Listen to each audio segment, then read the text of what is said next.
All right. Good morning, everyone. This is our very first birthday stream. I'm excited to see what we've got behind the harbor here. So let's take a look.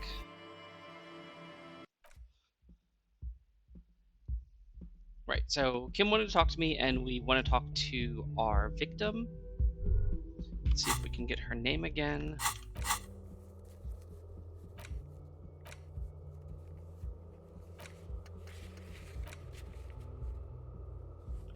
It just says the supposed victim. Okay, so we have her name. We got it last time, but unfortunately I do not remember because it was right at the end of the stream. Also, for some reason, I had to restart my computer and I have not what I am looking for. So just one moment, please.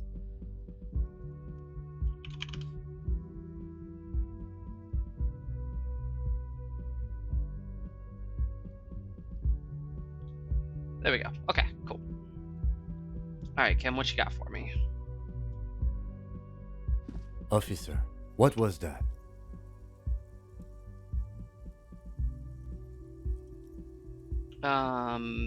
What was what, Kim? Oh, you mean the sweating and fidgeting when I mentioned her name? Yes. And the sort of quivering jello thing with the eye? So this was because it was the very end of the stream. I had an 8% roll, and I was like, you know what? We're going to do it. And it did not work out the way we wanted it to. So let's see what happens here. Yes. 'Tis art. It's an art thing, you wouldn't understand. Try me. I think I know that woman. The victim? Is there something I should know before we talk to her? Whatever you do, don't say the first thing. Yeah, no, I'm not going to say that. That should be plainly obvious. Let's see. We'll be honest here. She knows I did some pretty crazy stuff before I passed out, that I partied hard and not very mental healthily. So she overheard you? Or did you party together? I don't know. She overheard me listening to music and doing weird things from her room into the one next to yours. Anything else? I met her in the hallway after I woke up. Understood. You were not in good shape on Monday. I was really not in good shape on Monday. She knows I don't remember being a cop, but now I do. Okay, that's manageable. Yep. I asked her where we were and what year it was. That's clearly your interrogation technique. Anything else? That's it. We'll be alright, officer. This is nothing. Is it though? Nothing? You're still in for a bumpy ride here. Try not to mess it up. Well, let's do it. The door is closed. Who is it? Tired. Controlled. Mm-hmm. This is the police. Can we come in? Come on up. The door is open. I'm drying my hair. Sounds like it's coming from upstairs somewhere. You could snoop around before going up. Nah, no need. Let's just go. Oh, and she's in the second floor. Yeah, well, we're inside, so we can snoop. Extended stay. Dirty clothes. All hers. Oof, she's been here for 4 months? Wonder why. Let's take a peek. This medicine cabinet is full of wares. Sheets of pills, haphazardly stacked, one on top of the other. There's also a toothbrush somewhere in there.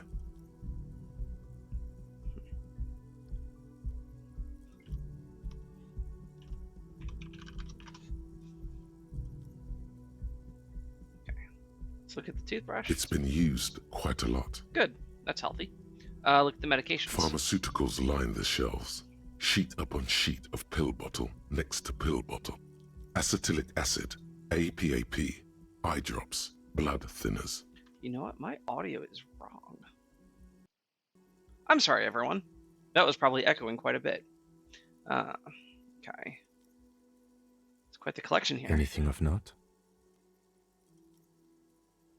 Search the Pill bottles. bottles rattle like bones as you search the cabinet.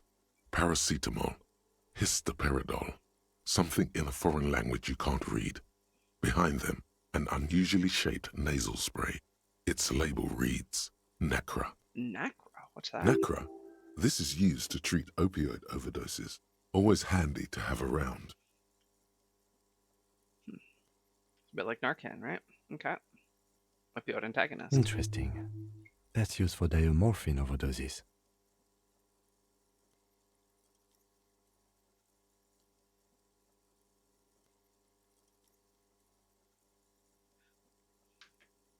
Among some foreign, probably Messinian or Gotwaldian, marked red blister packs you find. What do you find? This is going to take a little know-how. Oh, well. Never tell me the odds, right? A bright orange bottle with Preptide stamped on it, in sunny, happy letters. Jackpot, baby. That's the stuff you're looking for. Your palms begin to sweat just holding that little plastic What is thy container. bidding, my master? Why am I so excited about this bottle? It's speed, man. Oh, okay. Just what you were looking for. They call it dextroamphetamine and talk about psychological disorders. But what we're seeing here is some scientifically advanced trucker speed. Ooh. Yeah, we're good. Okay, so we were looking for this yesterday, and we do want it, so let's go. Silently, the bottle slides into your palm. Then, as you turn, into your pocket. We are smooth. Feels so sleek and beautiful. You got it. Here comes the afterburner. Time to become a super detective again, Harry. Just put it in your sweaty little hand now. Well, not with Kim looking at me. This medicine else? cabinet is stocked with drugs. Plus, Okay. Come on, Kim, we gotta close the door. Or can I close him in there? Heh. Will he follow me upstairs or is he stuck? Okay, he followed me.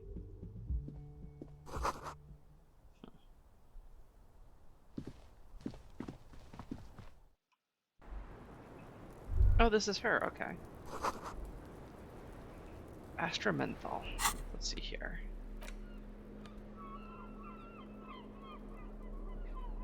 So this gives me Motorix and Psyche and minus morale. I can use it 4 times. Kim's on me though, so I don't really want to use it right now. So we'll send him away at some point.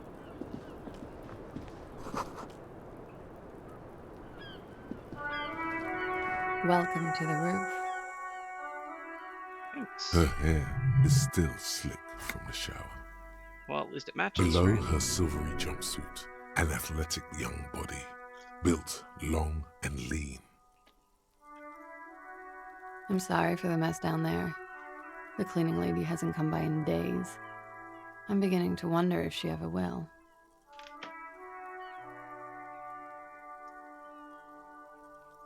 Is there a cleaning lady? I think I need one. Oh, okay then. We'll do that. So, nice view. It's much nicer now.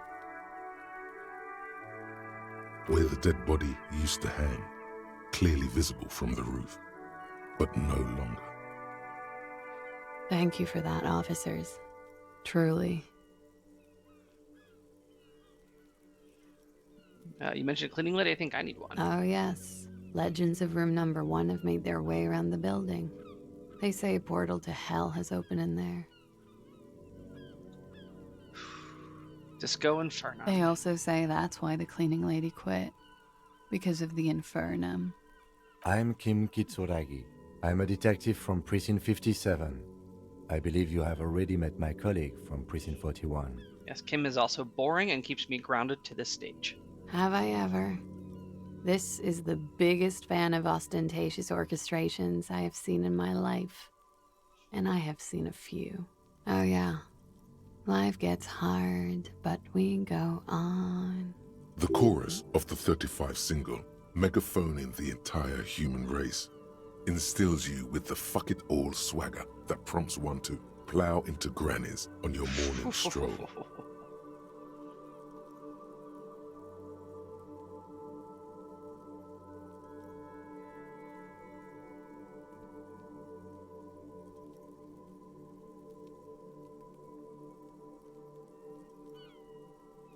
How long do you think until the hard wears us down? Oh, I've got a couple of good years left on my warranty. Miss, we are investigating the murder of the man down there. The people who put him there have asked us to talk to you. Huh. I see. What could she be thinking of? It's hard to say. Her shoulders are relaxed, her eyes on the cigarette. Start with the simple stuff. What's your name, miss, for the record? Clausier Amandou. Clausier Amandou, right. That is a rough one. Same name that Titus gave you. It sounds Oranese, as does her accent. Her birthmarks also signal Oranje. You don't know why, but Oranese girls tend to come speckled with them. Okay, so we'll try to clarify. Make sure. Are you from Orange? Right, sir. Vredefort, Republic of Oranje. I guess you could say I am an Oranese expatriate. What do you do, miss? Something stupid. What's that? Oranese lit. Oranese literature. It's what I studied at the university. That's not stupid. What's it about? Fear of failure, fear of death, how it sucks to be Oranese. All national literatures are... Only the name of the nation changes. I guess that's true, for the most part. Now, Orny's what do you do with it? Nothing. I do nothing with it. How do you make money then? Money's... Okay, no wait, okay. That is too absurd. We're not showing her money, so we're just gonna say cool. It's not very cool, but what can you do? So I don't see any reason we need to see her passport. Like, maybe we should try to, like, verify her identity. Like, she told us, and we're pretty sure, but, like, it's probably procedural to at least know. I'm afraid you can't, officer. Oh? Why is that? Because it's buried in a sealed plastic bag at an undisclosed location on the coast, along with cash and airline tickets. Not a normal thing. Thank you for your candor. They say so in your tourist brochure. Keep travel documents away from your person when west of the river. Okay, then how do I know you've told us your real name? If I were to lie to you, I would come up with a more mainstream name than Clausier Mondou. It's a weird name. It's a nice name, though. I do like it. If I was meeting someone new and she said her name was Clausia, I would definitely want to know more. She seems to be telling the truth, sire. Yeah. Okay, then. Okie dokie. Yeah, we're not going to make things tough on her. If any of this made her nervous, it certainly doesn't show in her expression or Like- her movements. You know, like, if we think she's guilty of something, we might start to press her, but until then, I see no need to antagonize a potential witness. Okay. How old are you? I'm 28. That's about right. I'm not going to ask what is around you. I don't want to feel stupid. Okay. Thank you. That's it for the record. The record. So official. We are trying to be. At least Kim is. Nice room you've Yeah. got. It's pretty deluxe. What do you do here? I'm wintering. Here? How long have you been staying here? About 4 months. I came in November. The bills downstairs concur. Yeah, all right. So she's not lying to us. Here in the Whirling, here in Martinez, or here in Revachol. Here on the Insulindian Isola. Came to see the new world. It's a tourist thing. Usually you don't spend 4 months as a tourist. This is by far not the only reason she's here. She isn't overtly hiding it either. Yeah, what happened to the old world? Wait, what happened to the old new world? What happened to the old world? What happened to the old world? Conference centers. A lot of them. Okay. You have quite the collection of prescription drugs down there. Thank you. I've put a lot of time and effort into it.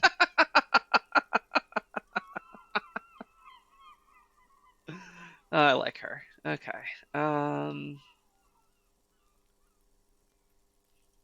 Okay, we are gonna be a little terrible here because we did steal her drugs, and now we're gonna be telling her that it's not a good idea to be doing them.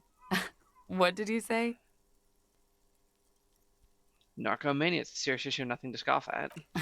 Oh my god. Now it's turning into narcomania. It's got to be serious if it's 2 words. That's right. I'm sorry. The collection includes Nacra, an opioid antagonist. It's only sane to have, right? Comes in handy when you've done too many opioids. It do. Is that something that happens to you often, miss? Better safe than sorry. Always got to practice safety, right? Okay. You seem to have, among other things, Preptide. Oh, yes. One of my favorites. It cures many ailments, Such as? like not being able to stay up for 36 hours, not being happy. It cures those ailments. It's just a mirrored speed molecule, basically. Okay, yeah, but that's not really something you should be medicating, right? I'm not going to tell her I took them. That's all as far as it goes then. Very funky. I have other questions. Okay. Yeah. Watching herself reflected in the bedroom window, tall and sparkling and draped in smoke.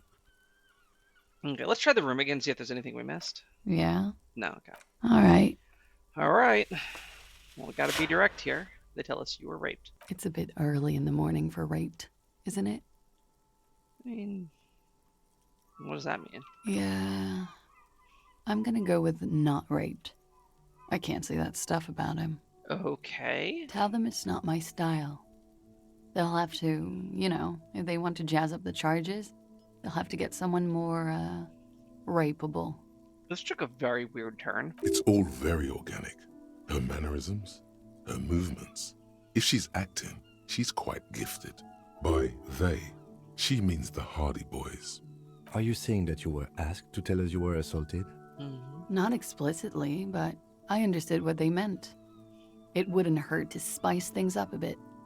Some assault and battery. Sexual assault, maybe. It was clear the latter would be spicier.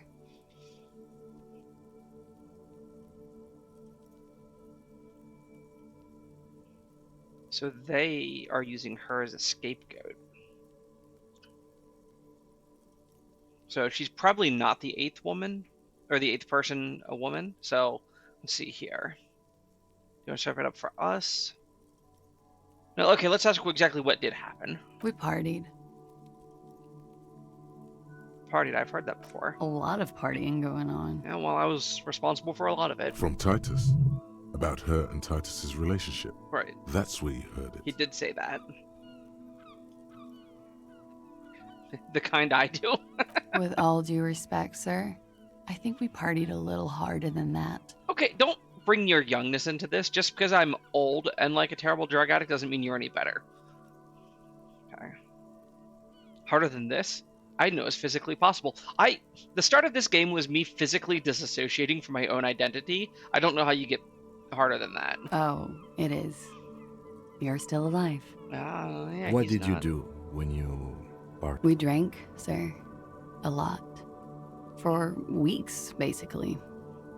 We had that effect on each other. We made each other drink harder. That's why I liked him. Seems excessively unhealthy. What else? Stimulants. Speed also has that effect, making you drink harder. And then drinking harder makes you do more speed. It's quite the combination. We also had sex. Were feelings involved? A little. The drugs were good enough, and we did enough of them. All right. How did you two meet? Downstairs, at the bar. He was on some sort of assignment, a military man, as you probably know. Had a cool, scary scar. Okay, those are 4-inch heels. That is nothing to scoff at. When was this? A month ago? Something like that. All right, so she's pretty clear this is relatively consensual, right? So now we have a little bit of a mystery. Must have been hard. Well, I don't really want to like poke her wounds. Let's get some basic information out of the way first. I'm sorry, I can't do it. Not right now. Later, maybe.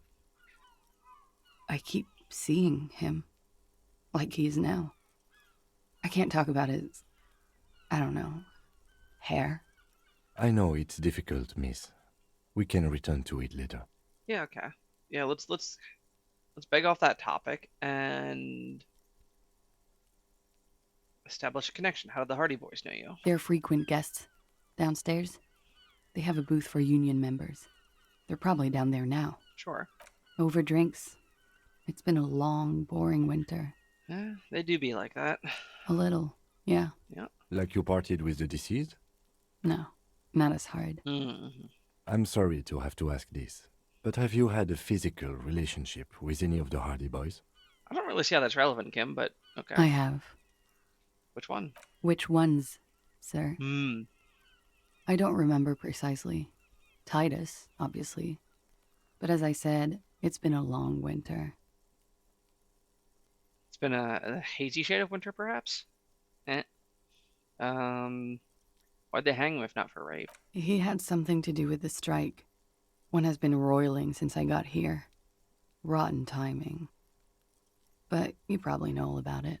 We know some things. And his role in this strike was what? I think he was in a security detail. He was ex-military, worked for Wild Pines, and against the Union. We didn't discuss work much, if you know what I mean. But I understood it was dangerous. And they lynched him for it? She nods. Mhm.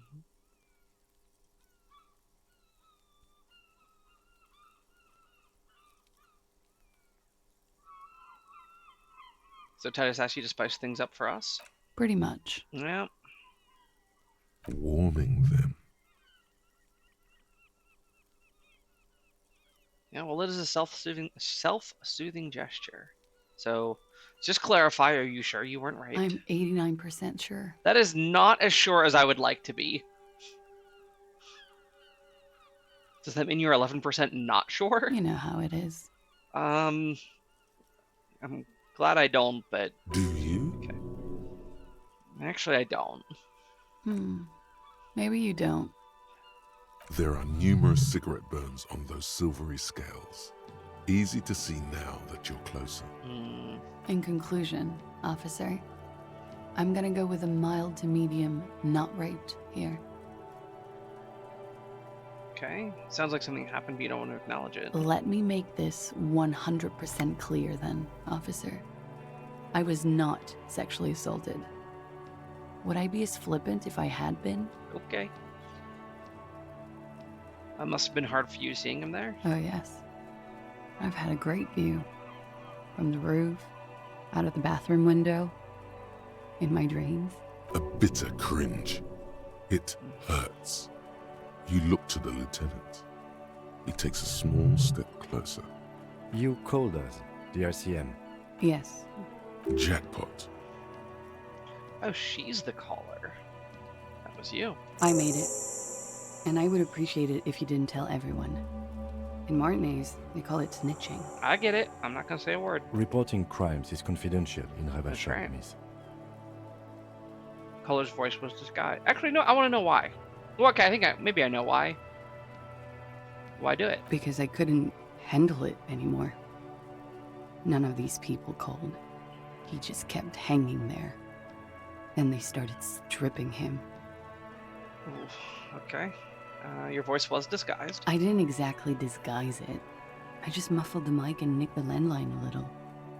Nicked it how? With nail clippers. Huh. And I diverted some radio fuzz into it. Into the cold wire. I forgot you used to be able to do stuff like that. So that's why the phone is out of order. She tampered with the whirling landline.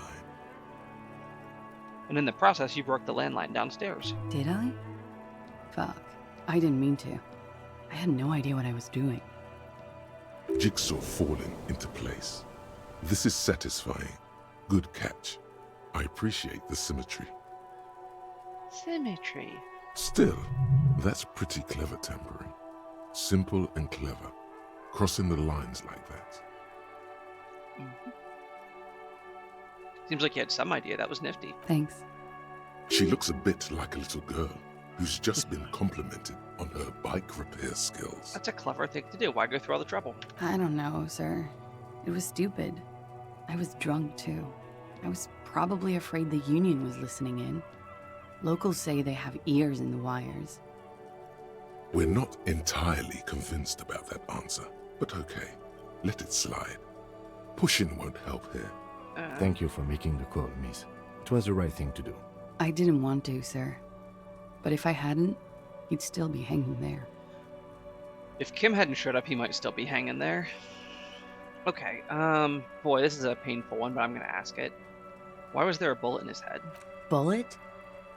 They shot him too? So she doesn't know. Okay. I'm not picking up on any theatrecraft here, sir. The pause is sincere. Yeah, that seemed to have struck her. They stripped his clothes and they shot him? You mean after they hanged him? I'm confused. Sorry. So am I. Were you aware that he had also been shot? So if he wasn't, if she had a good view from up here and she wasn't aware that he'd been shot, he was almost assuredly shot before they dragged him in here, which is what we thought was true. Things are starting to go a little over my head here. I thought he was hanged. I was not present when they did it. I don't know what happened. I just know what they told me. And Sylvie, the bartender. Okay. This is beginning to get confusing for you too, and we don't like that. Where was she last Sunday night? Yeah, where were you? Cowering. I was cowering downstairs with Sylvie. Alright. Thank you. She breathes a silvery sigh of relief and weariness. The air on the roof feels humid. Should we head by downstairs, officer? We may have things to discuss there. I think we do. Something else before we go a little She thing? nods. Silvery cigarette fumes disappear into her mouth. Okay, so this is a volition roll. We're terrible at these. Let's return later. Why not? I'll be here until 11 p.m., drinking coffee, most likely. Okay, and we can just talk to her, so let's see if we can spike our volition here. So do we have any negatives?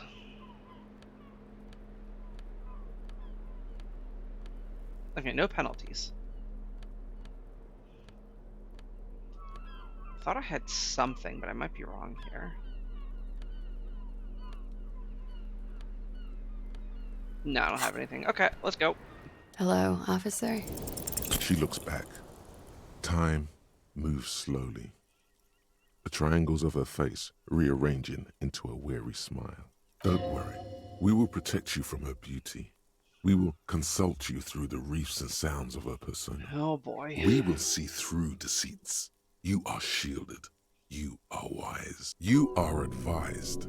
There are muscles on long white bones that line her limbs, just below the silver jumpsuit. People do tend to have those. Miss Aranye Disco Dancer, you want to put your hand on her back and feel it arch. Oh no, no, no, no, no. Avert your The eyes. strange moment ends. It was brief, no longer than 2.2 seconds. Okay, that was... Yeah, we're gonna not put points of volition. We're not gonna explore that. We'll just come back later. That's for a different playthrough. What you got? Let's not discuss this right in front of her. This window is pristine on the inside, unlike the one next to it. Light from the desk lamp reflects off the glass in an untarnished golden halo.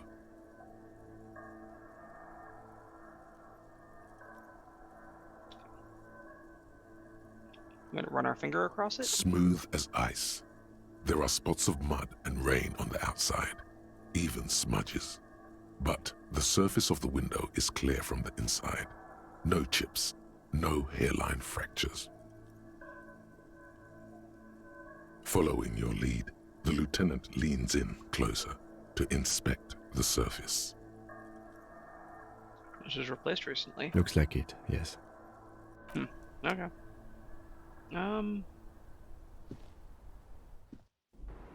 Let's see if she knows about that. Probably should look that before it came in. Hello, officer? Not my favorite topic. Okay. How No, about nothing. we...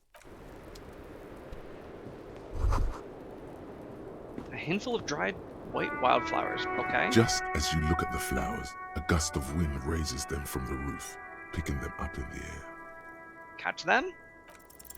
You catch a single white flower between your fingers. The rest fly off into the wind. It's a maybell. Okay. The young woman looks at the maybell in your hand. Just a glance, then takes a drag of her cigarette. The lieutenant gives you an acknowledging little nod. Good catch? Question mark.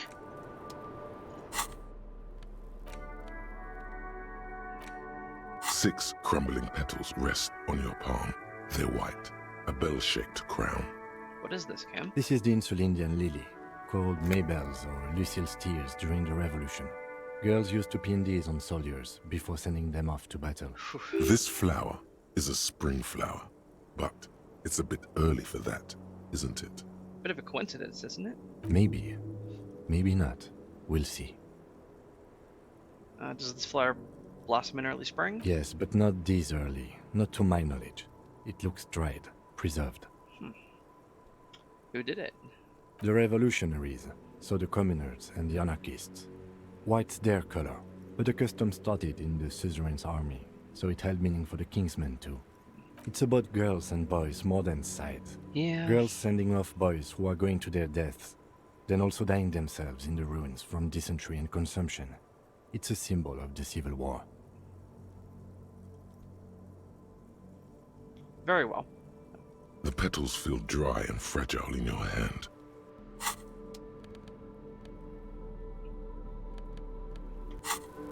Know anything about that? Hello, officer? Yeah, let's look at the What flower. She looks at the dried petals in your palm, then lightly touches one with her fingernail. Chipped white polish covers the nail. It's long and sharp, like a mini dagger. The petal crumbles on contact. Pretty. Looks like a dried maybell. Is that the one you caught? Sambo style?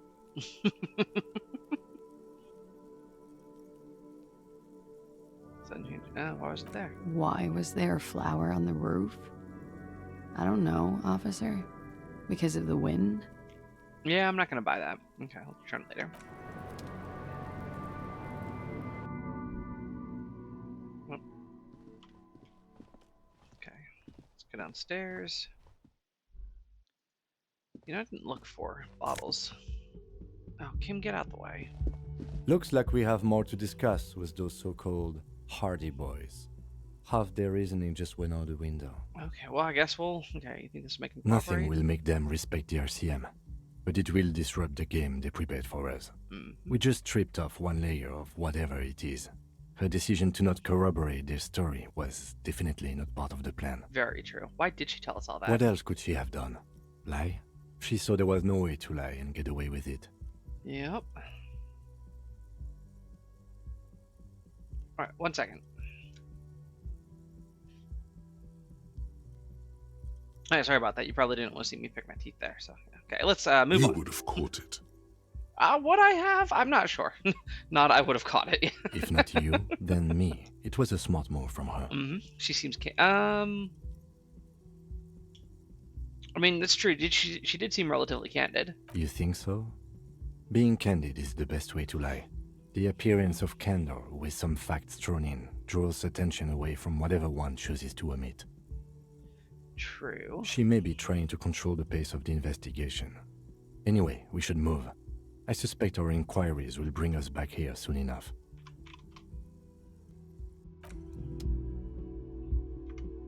Yeah, probably be in and out. Okay.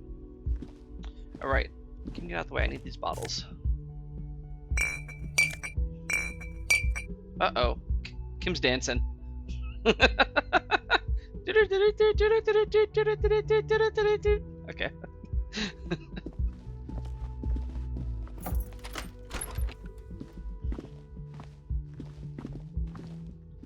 Alright. Let's talk to the Hardy Boys. Let's see if you have anything to say about it. Can I help you? Nope. Alright, you're the cops. You that look like shit. Yeah. And I don't mean that as a metaphor. Oh.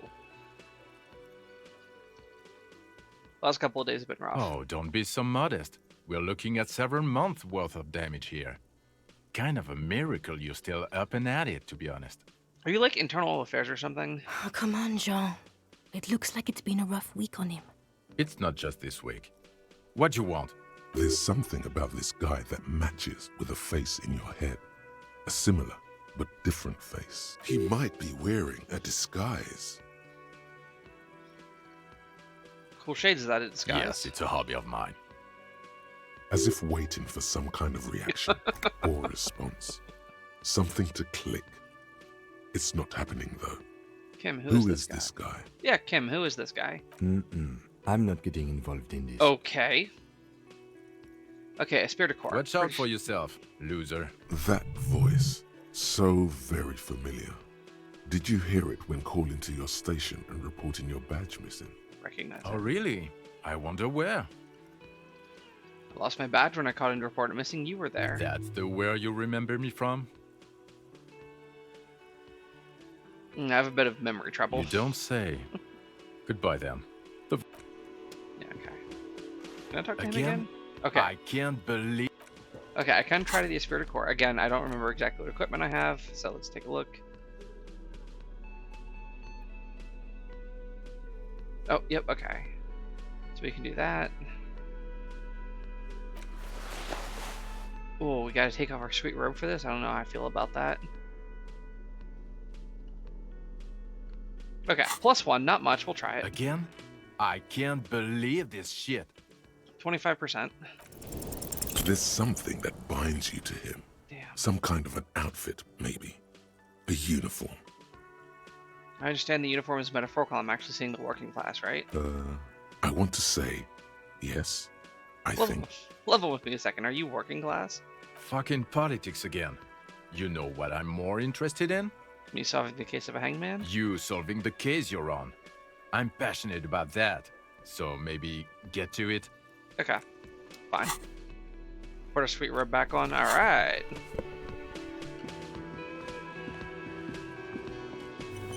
I talked to all these people before talking to her, so I don't really need to rehash that. But I do believe I need to talk to Hardy here. It's you again. What is it?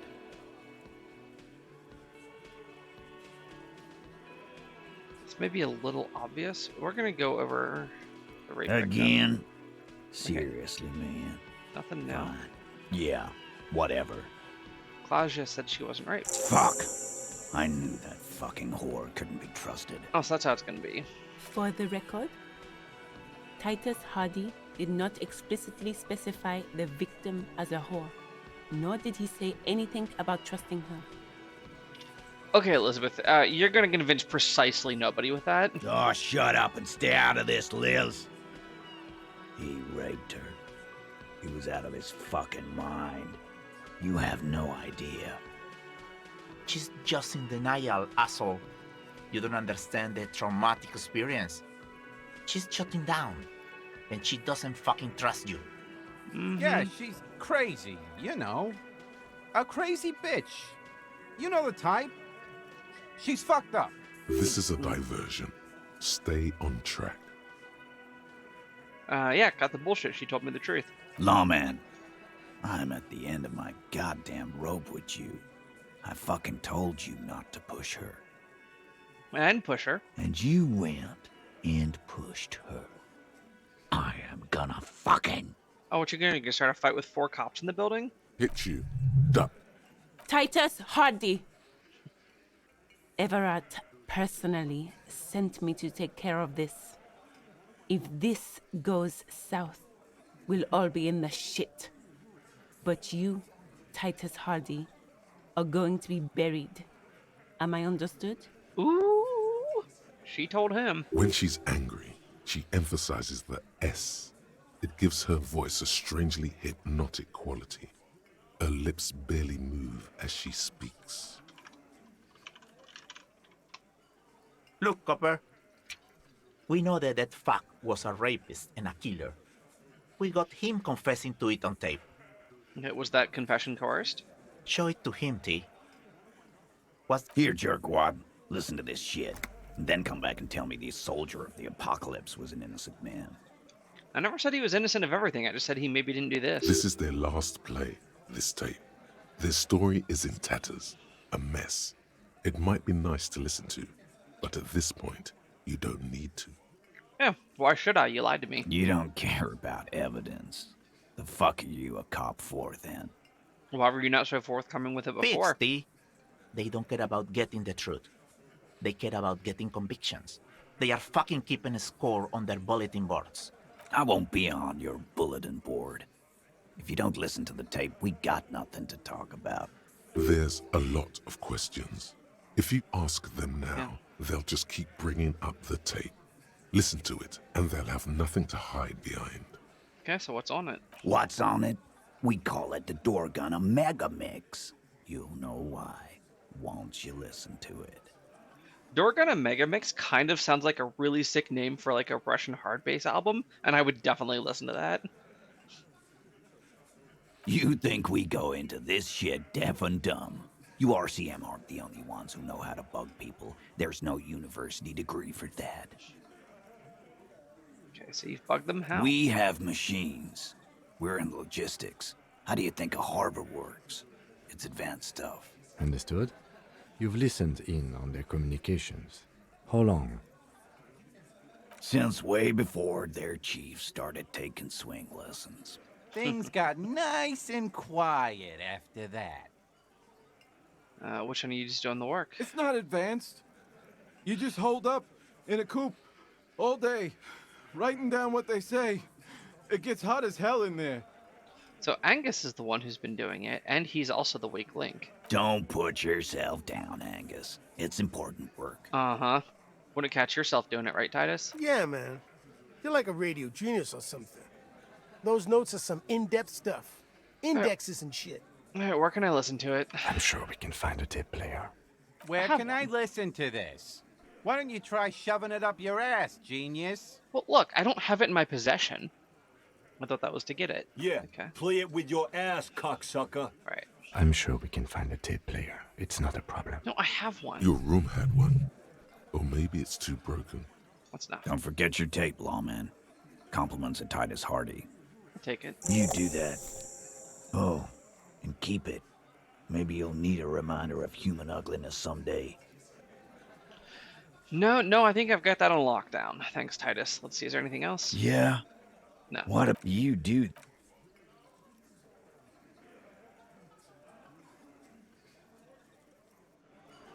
Okay, now I thought...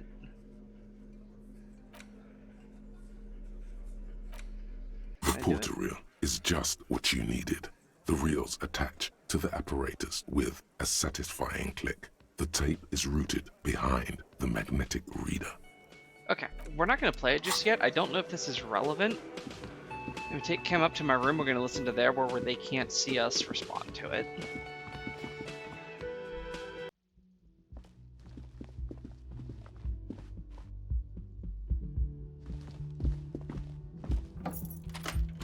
We're going to go in here. Okay, now we're going to listen. We're going to close the door. Because who knows what matters in this game. And now we're going to listen to it. The porter reel is just what you needed. The reels attach to the apparatus with a satisfying click. The tape is rooted behind the magnetic reader. Play it. You push Command Set, and the tape starts spinning. Violent static and machine sounds fill the air. Alright, push the button, Frank. This isn't Revachon. This is a fucking village. I can almost see the elephants. The harbor. That's the son of a Kvalson crane. He's right. When this shit is done, I'm gonna tear that place up. Soldier of the Apocalypse style. Kill shit. Dogs and chickens too. Gonna run a room, Cordy. A real nice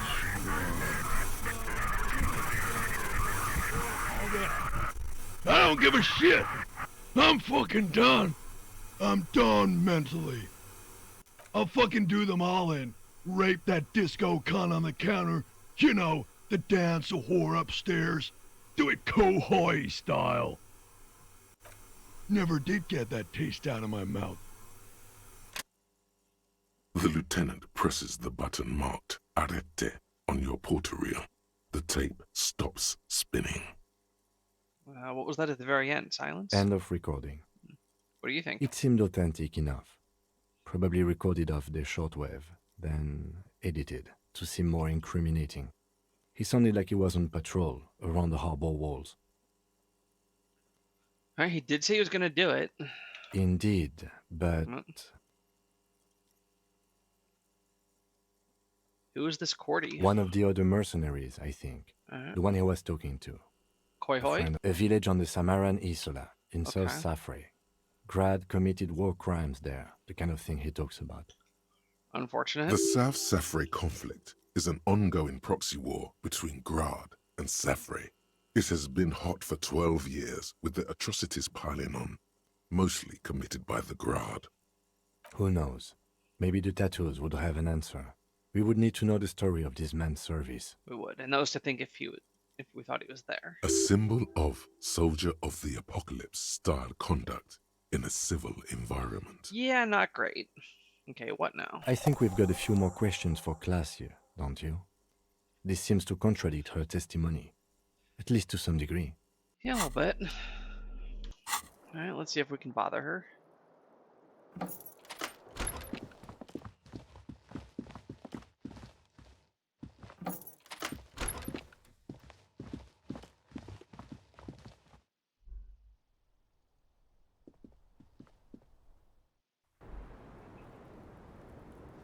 Hello, officer. What brings you up here again? Titus Hardy gave us a recording where the deceased states his intention to commit rape upon you. She puts her coffee cup down with a soft ring as the porcelain meets the metal table. Did he? I never said he was a good man, or that he had good intentions. Only that he was never bad to me. Okay. She doesn't care. If anything, she sounds amused. No, and this tape specifically identifies you as the target. Where did they get this recording exactly? It's intercepted radio chatter of the deceased, recorded via a de-encryption station. It's authentic enough. Does he say he's gonna do it Soldier of the Apocalypse style? Those are the exact words. Yeah. That was practically his pickup line. A memory surfaces in her tired neocortex. It's not entirely unpleasant. Did he say whores a lot? Was he pretty much on the verge of doing it Kohoi style? That was used, yes. He liked the way it sounded when he said it. As to Kohoi?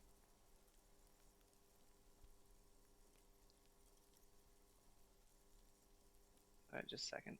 Just realigning. Alright. He wasn't actually there.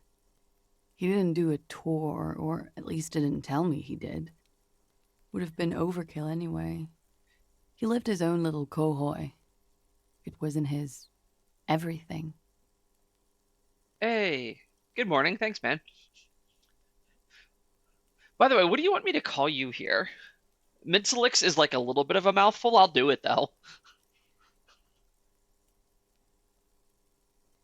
I don't want to call you Mid. That's kind of insulting.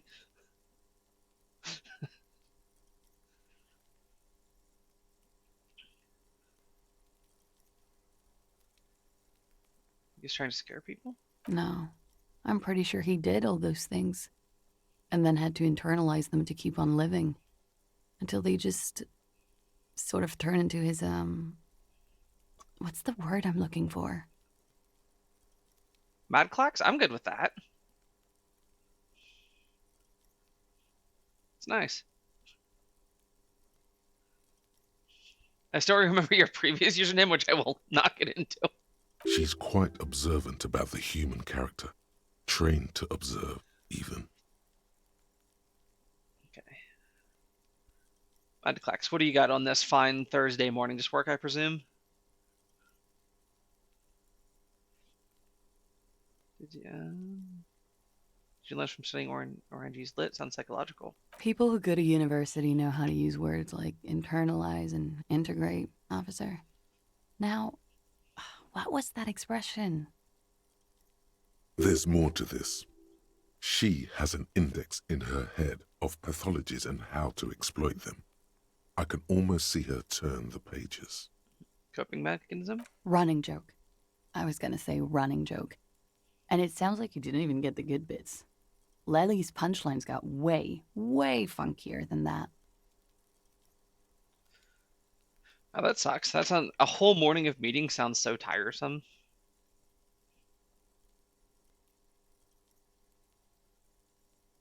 It was like the Seminoles conflict, the Kohoi massacre, and the 36 famine in Yezud all rolled into one person, then cast in Orani's ceramic armor, which he wore in bed and in the shower. What if I showed you that I had one piece of his ceramic armor? How would that make you feel? And you spent time with this person romantically? We're all scraping up any happiness we can find, officer. Going around with our little scouring sticks. You, your first love, Mr. Quohoy here. Oh, that's cool. So you don't have to be like super engaged with them. That's nice. Also, it's really nice that you prefer me over to them. I thank you. Did he tell you he had actually done any of those things? He and Martinez, I mean? Yes. Hopefully, Violet Volume is going to be showing up here in a few minutes. You know her as my good friend that you see only at parties mostly.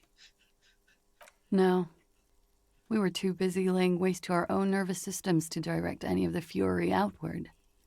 He seemed happy, I guess. At ease.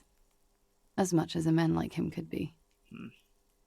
What kind of man was he? Before you go, ask for details. She seems okay to talk about it. Yeah, it kind of opened up a little bit from before. Thank you for clearing that up, miss. Whenever you're ready. I'm interested to hear what Titus Hardy has to say now. She takes a very small sip of her coffee and smiles. So we have, now that you've had time, can you tell us more about the victim? We talked to her like 20 minutes ago. Like, for example, his name? Actually, officer, I didn't know his name. I just called him Lely. Lely? A nickname? I guess. He came from Lelystad. It's short for that. And it was his army name, apparently. He said his real name wasn't his. I tried to pry it out of him, but it was no use. Lelystad.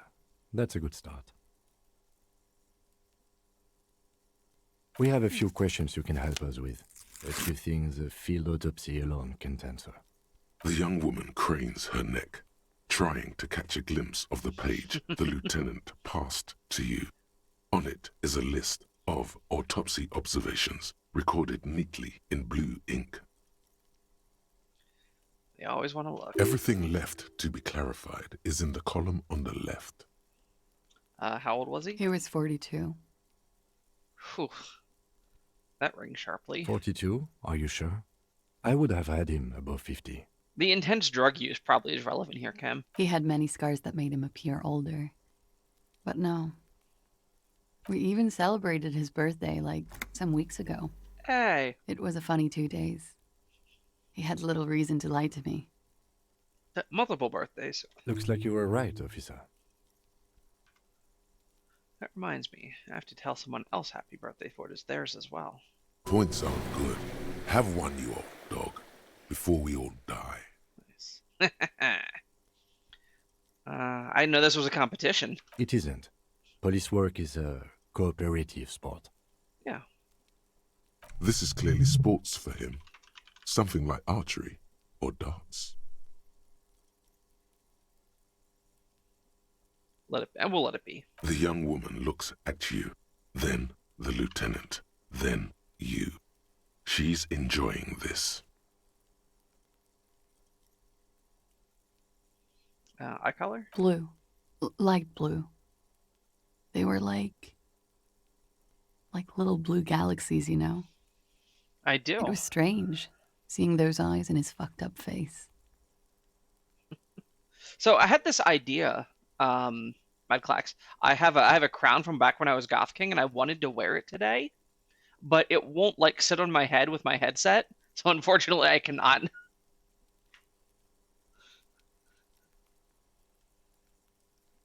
Pardon the swearing.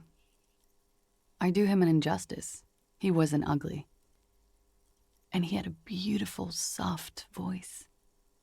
Very surprising, what with all the scarring. It was quite something, watching him speak. Yeah, I was thinking about it. I am not very good at that. What I'll probably end up doing at some point is if I keep doing this and like it kind of works out, I'll get like an actual microphone and then I'll probably use earbuds instead. At which point it will then just be able to rest there, which is an extremely expensive solution to a like $3 problem, but we shall see. He had a combat wound? On his chin and mouth? Yes. Severe. It made him look like half his face was cracking away in some strange smile. That and those eyes. Ah, yes. His hair, if you can remember? It was light brown, almost blonde. He darkened it with brilliantine, made it oily. Not nice to stroke. I couldn't convince him to leave it alone. Oh, maybe we can find out what the tattoo finally means. Oh, that. It was an RNG's map of the waterways. Sure, waterways. It was mostly for showing off to chicks, though. Like most tattoos, yeah. Showing off to chicks, how so? How? Imagine him lying in bed. Freakish musculature laid out on the sheets.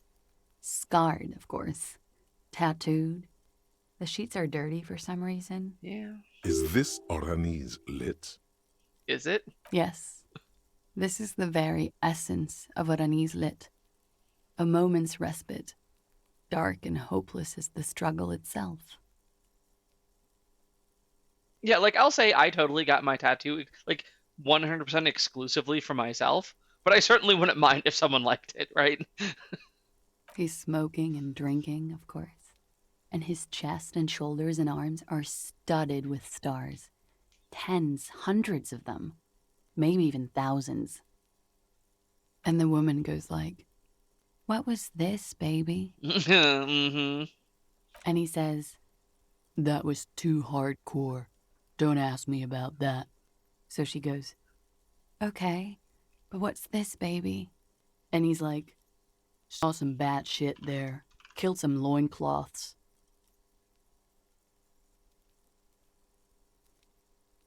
Oh yeah, you know what? It kind of does. Interesting. And so it goes. Star after star, port after port, third world country after third world country. And he's done horrible things in every single one of them. Oh, yeah. Can you tell us precisely what they mean? No, thank you. Hmm. I've seen enough of him dead. I can tell you what they meant without looking at them. Good stuff. Go on. Yeah. He was a blue-eyed boy with thick arms, from a small town. He was also poor, and the government of Oranje needed some people killed, so they turned him into a grotesque killer. For money. Well, that is significantly less fun. He went to Killer Academy in Vredefort. Then he killed some people on the Seminine Islands. And on other islands, too. All of the islands. After this, he came to Revachol and got killed himself. Yeah. It's a good story, thank you. Good story, thanks. It is when you're high. It can be very exciting then. You have the tools to deal with it. It's not a very nice story to remember when you're sober. A change of topic? Where is Lily's dad? In Oranje, officer. It's, I think municipality is the term. A nowhere town there. Let's see here. Who did voice her? Klaus was apparently voiced by someone named Dasha Nekrasova. Nekrasova. Whew. That's a mouthful. Belarusian American. Nice. The Lelystad municipality has few boroughs and even fewer cities. It's made of agricultural plots near the border of Gottwald. Executive summary: cows, silos, and wheat. You were almost right, officer. That means his race was occidental, not mondial. I'll update the form. You were both from Oranje? Yes. We were compatriots. Did that bring you together? No. He was too old for that. And from another part of Oranjenrijk. I didn't even understand his accent. What brought us together wasn't Oranje. It was bad habits. Sex, alcohol. Yeah. No love for Mother Oranje. But wasn't he a soldier? This could be worth pursuing. A military man, but not a patriot? No. He left the National Service after they taught him to do what he did on Seminine. He wasn't the flag-waving kind. He was the making money, killing people kind. Alright. Less patriotic, more mercenary? That's fine. He was by no means a stupid man. They tend not to be. A people person. A small platoon leader. Certainly not a patriot. You don't seem much like of a patriot. Oh, that'd be an attack. As an orange yourself, didn't it like patriotism annoy you? No, there's nothing on Moindi. The old world is dead, and we both knew it. Come to think of it, maybe Orania did bring us together. In loathing. Fear and loathing, or just loathing? I love Revachol, though. I hope she loves me, too. Alright. All right. Coolly, gracefully, she pours herself more coffee. Man, I wish I'd passed this, but I'm not going to put points in volition. That's just not what this run is about. Okay. Wait, stop. That man, bloated beyond all recognition, was 42? Yeah. Below the damage, the weeks of decomposition, all the swollen indignity of mortality. He was 42 years old. I don't like where this is going, but where is this going? How old are you? That's where this is going. 45,000 liters of raw alcohol has left its disfigurements. What lies beneath, you wonder? Do I really want to know? You could ask either one of them. I'm really good at this stuff. I'm going to ask myself. I got this. My age, I think I'm... Yes. I'm old, a wizened sage who has seen it all across 300 years. I'm a rough 30s, probably middle-aged. I don't know. I've got... None of my hair is gray. But I've got severe... I'm going to guess I'm in my... But, oh god, early 30s would be so bad, though. There is some hairline receding. If I'm as messed up as they say I am, I'm going to go with the early 30s. You're a rough rider, but not in your early 30s. Do you want to know the truth? I do. Bring it on. To the laboratorium.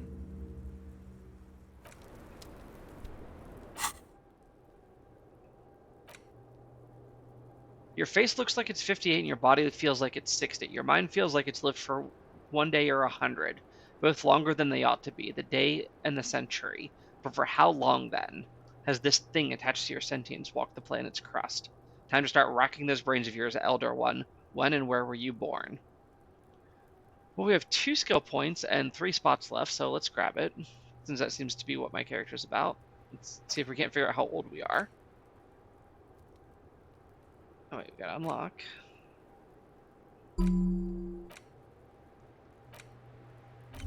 Let's internalize that. Okay, so that's gonna take us all day. It's gonna take 7 hours. It's gonna be quite a while. Okay, she's done.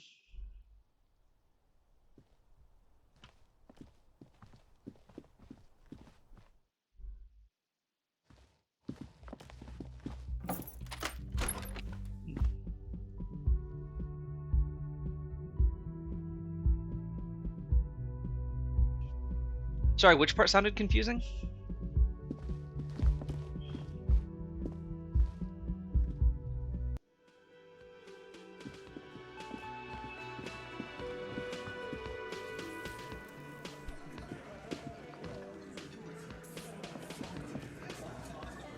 It's you again. What is it?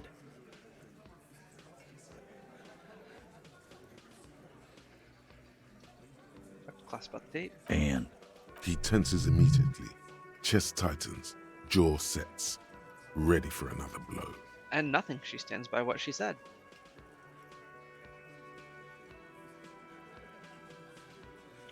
Oh, yeah. So basically, our character has had an extremely rough ride through life, and we don't actually know how old we are, so we're trying to figure it out.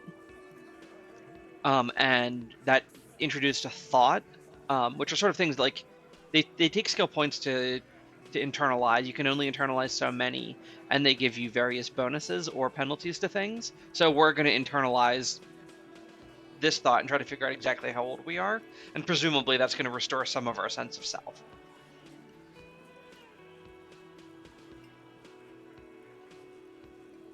Yeah. We already did one before that let us clear up like our face. Like when the game started, we were just this like very watercolor blurry mess. And then once we started to figure out who we were, we actually got to see our portrait. So we're going to see if knowing our age helps us. And like that gave us like considerable bonuses to what I would consider very important roles. So we're going to see if this one helps us out as well. Okay. Oh yeah, no worries. We're on like episode 7, and that's like, I mean, it's not 7-4 episodes. It's like 20. We're probably at like 18, 20 hours in so far, and a lot has happened. So if you have any other questions, do please ask. I do not mind repeating it. Okay. Stands by what she said. That fucking fucker. You're the worst cops in Revachol. I gave you gold on that tape. No, you didn't.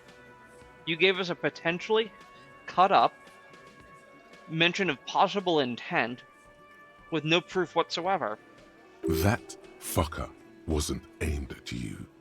It was at her. Okay, I refuse to take the locker room response because that just feels icky. It was dark stuff, but it didn't prove anything, and it didn't change her mind. Dark. Dark is when you start a goddamn death rock band. He said he'd rape her. Okay, death rock bands are not dark. They are awesome, and everyone should go see them at least once. What did she have to say then? Fine by her? This is what people are supposed to be like? Fucking whoop-de-doo.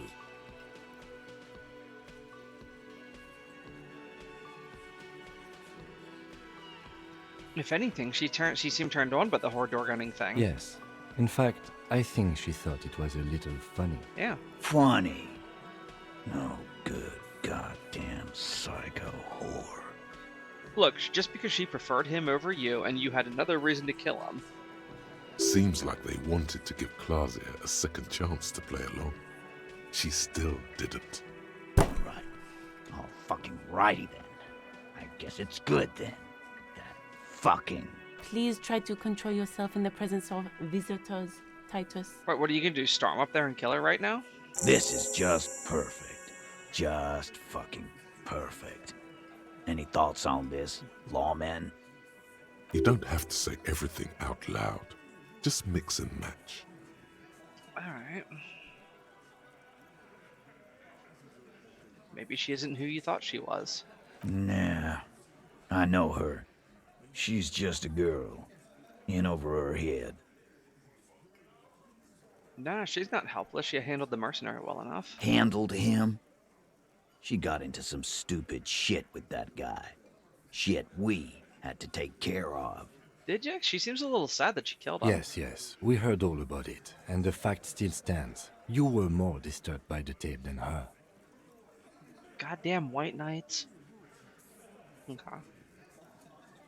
I think you had a live plan, but she didn't play along. I ask for your opinion. Not a bedtime story. Tell it to your grandma. That tape was the last chance for her to do what was planned. But she didn't. She knows she can't lie to us. Unlike you. Mm-hmm. Fantastic. So now, you remember how to do your job. I'm so sick of this piss. We should get something harder in here. Well, what, you changing the subject? Yeah, guys. We should get a party going tonight. Why?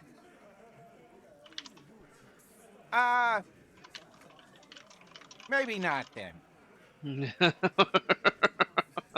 Success. They admitted to unlawful collaboration to derail the investigation. Certainly a lesser charge than conspiracy to commit murder, along with actually committing murder, but it'll help.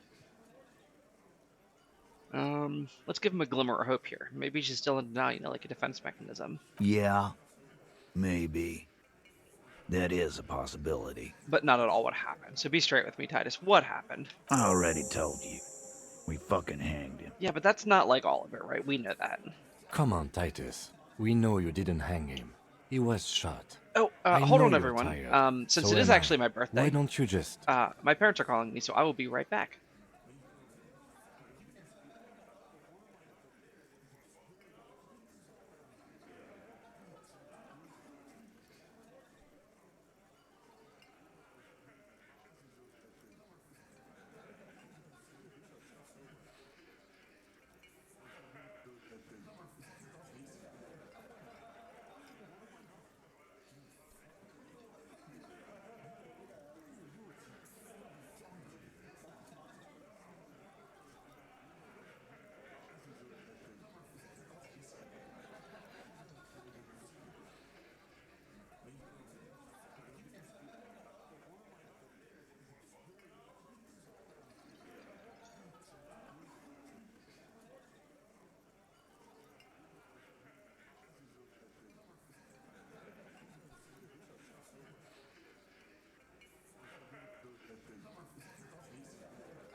All right, we are back. Sorry about that, everyone. You know how it is. Your mom calls. It's your birthday. You gotta answer. So we were talking to Titus. He seems to want to stonewall this investigation for obvious reasons. We have come back at him over and over again, going over the top of everything he's tried to put on us. And so now we're gonna revisit this bullet that we found with a very difficult roll. So we're gonna hammer this as hard as we can. So Kim said, "Come on, Titus. We know you didn't hang him. He was shot." He taps on his notebook. "I know you're tired, so am I. So why don't you just?" You know what? I am tired. I'm tired of you and the whore upstairs. Yeah, well, you can be tired in a cell somewhere. Next time you see her, tell her Titus said, Fuck off! Yeah, I'm not going to be your, like, messenger boy here. That lying, scamming. We're done. This is over. You understand? Your little investigation is over. You don't get to decide that. Yeah. Yeah. That one dude in the back who's like, yeah. On the floor, beer drips out of the can into a small puddle. No one does anything about it. What is this quiet funeral shit? All we need is some beers in us. Bartender, 20 beers for the Dock Workers Union. Why do we make it 40, huh? Why do we make it 100 beers? You're not loud enough. 100 beers? Now we're talking. Hoppity hop over here, cafeteria manager. The window might be closing. The more beers they get in them, the less cooperative they will be. Oh shit. Will you look at this, Mad Clax? We have a godly rhetoric roll that will convince Titus he is being manipulated. Look at all these bonuses we have stacked up by like running around and talking to people. This is one of my favorite things about this game. Like, just going around and doing normal quest stuff matters for more than just getting information. Now, I could always roll double ones, but yeah, really, we have absolutely backed him into a corner. And here comes the hammer. Convince Titus he's being manipulated. You should know by now. Titus Hardy will never falter. Oh, come on, man. You gonna build me up for that? But you know someone who might. Right, yeah, this guy, Angus. One of his boys, well. Fat Angus. Yep. The powerful guy. Mr. All Muscle. The time has come. Put him in the pressure cooker. Let's do it. Just remember, it's about more than Glasia. It's about these men and Martinez. Their district. Their responsibility. Okay, that's it then. Case closed. Going home. Huh?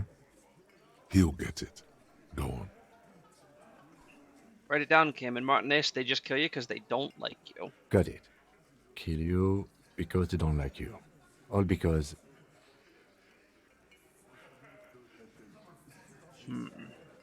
I forget if Angus is a 4. I don't think so. Because you work for the wrong people. Goddamn right. This is Union Town. You work for the company, we will kill you. Fuck, Dennis. We don't kill you if you work for the company. Half the harbor works for the company.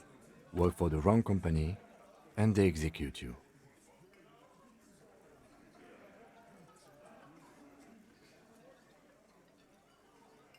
They just hang you, shoot you, whatever. They can't even remember. It wasn't that. It wasn't. We didn't shoot him. Oh? That's it. That's the weak one. You flushed him out. Now go in for the... Hey, Violet. I'm glad you could finally start talking. I had my settings all messed up the first time you were in here.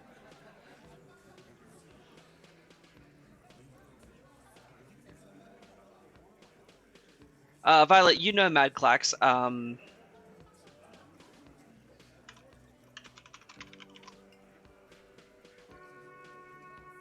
Okay. Officer, you will be next if you don't shut up.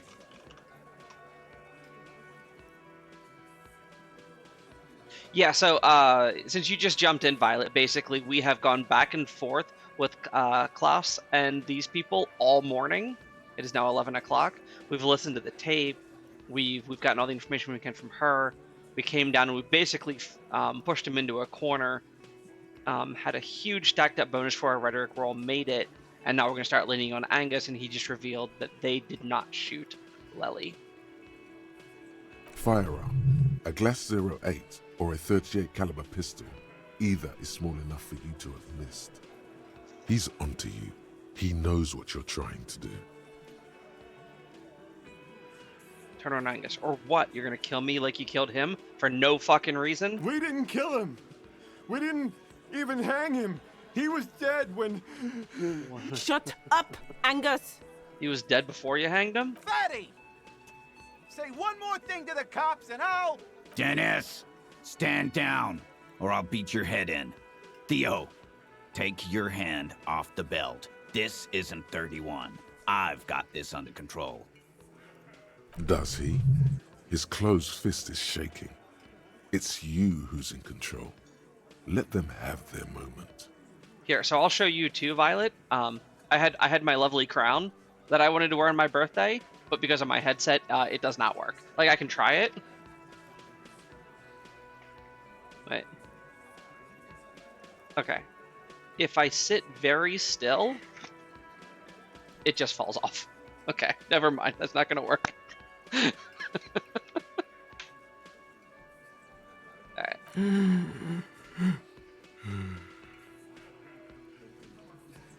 Alright, Angus. Angie, where's your goddamn inhaler? You sound like you're dying. I left it home. I can't get it. I'm too fucked. I'm sorry. Why are you so fucking fat, Angus? Now it's all pointless. Because of you. You wasted my time. I told you, Titus. I told you just give her up. Oh shit! Elizabeth Kraken. We are good at our jobs, Kim. Look at us. We are good cops. We got an entire room of people, all 8 of them, including a haughty-taughty lawyer, to crack. Lizzie, your help is no longer needed here. Go tell Everard. Fine. I'll tell him. After a long walk along the coast. You're in. He's all yours. Questions? Alright. So you didn't kill him? He was already dead? He nods. You hanged the corpse to cover up the real cause of death. The bullet in his head. Another nod. Why? Because the girls asked us to. They were in some shit. Girls, multiple. Girls plural. There's another girl. 2 of them. Take note of this. They'll probably say more about her later. Mm-hmm. Did she kill him? Cop, I have no idea. The girl says she didn't. What happened Sunday? Classier came down. She seemed really out of it. Drugged up, even more than usual. Bug-eyed and gurning, you know? Not in a fun way.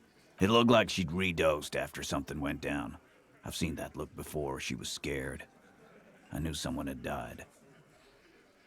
I've done this job for 10 years. I've seen it before. It's the politician in the motel room with the dead hooker scenario. Only in reverse. Huh. Good analogy, boss. You don't get to talk yet, Shanky. You're still on the bench. And you keep taking it easy too, Angus. Look, Angus has done his job. What happened then? We went upstairs. Sure as day the merc was dead. There was a bullet hole through the window. Fucking dirty sheets and bottles everywhere. Which is why it was replaced. He means they'd been fucking? Tibbs patched the window. And the corpse. We hanged. Who's Tibbs, the 8th Hardy? Nah, he's my brother. He's in the window replacement business. Oh yeah, we heard about them the other day. If Klaus didn't kill him, why the cover-up? You may have noticed our girl's in some shit of her own. Sure. What kind of shit we talking about? The can't show up on police radar kind. There are people after her. From the old world. where she came from. Explains the extended stay. Who are they? They're powerful, connected to the Morlintern. She's clearly afraid for her life. Says if she showed up in your systems, she'd be ghosted away. That's all he knows. That's all she's told him. And why would you help someone like that? By taking on a murder? Why would I? I guess we abide all sorts of runaways and losers here. It's a Martinez thing. And plus, you and her were, having a relation, so. Oh, so who killed the Merc? Any leads? Not yet. Just some ideas. She says the shot came from outside, behind the window somewhere. So that's a clue. What you thinking? I'm thinking someone's past caught up with them. Either hers or his. Hers, you mean? I mean the people after Klausya. Maybe the shot missed. Maybe it was meant for her. Possibly. I like that. Been thinking the same thing myself. Why? And you had ideas about his past, too? My dude.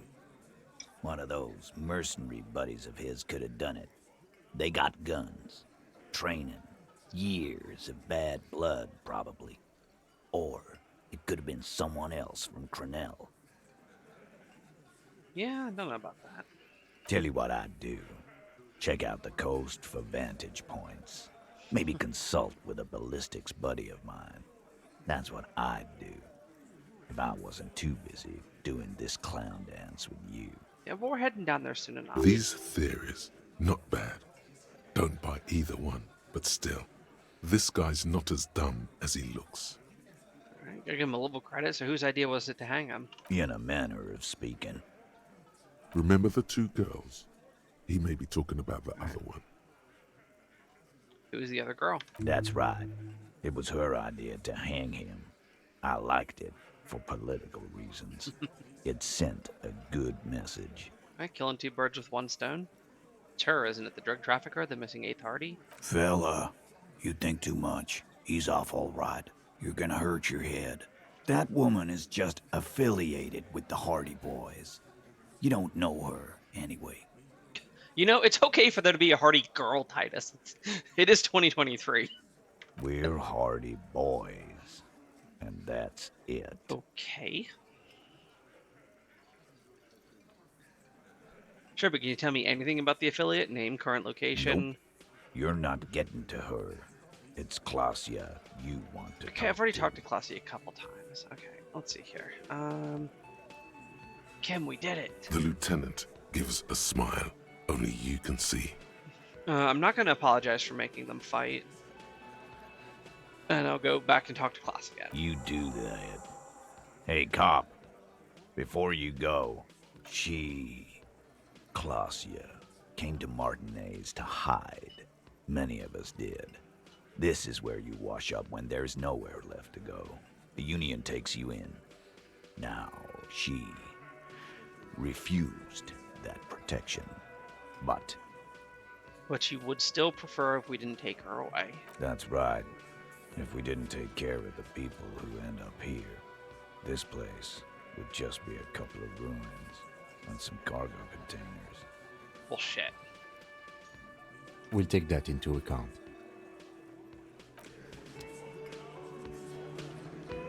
Why'd you have to go and lean on me, Titus? I really didn't like you, and now I actually do a little bit.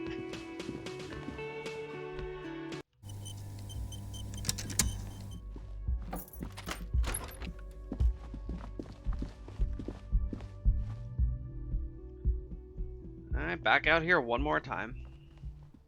Watch her be gone. Oh, no, she's still here. It's always good to see you.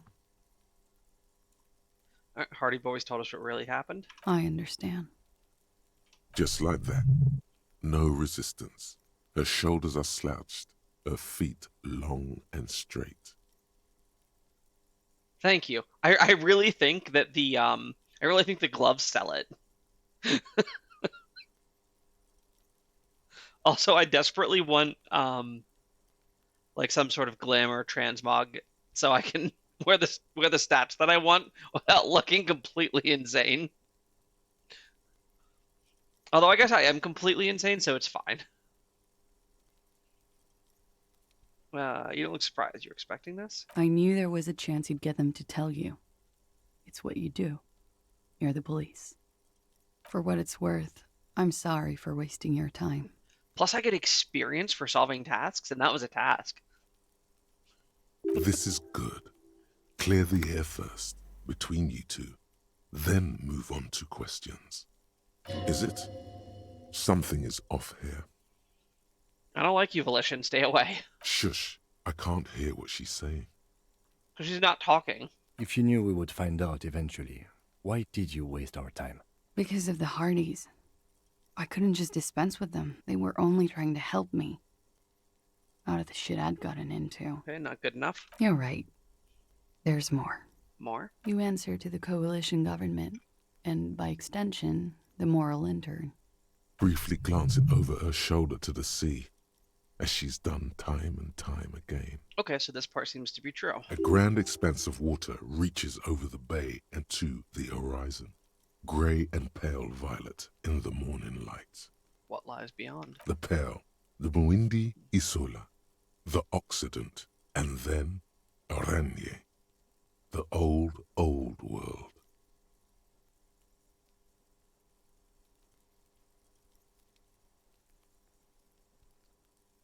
The RCM isn't the lapdog and the moral intern. You don't have to worry. You share a database with them.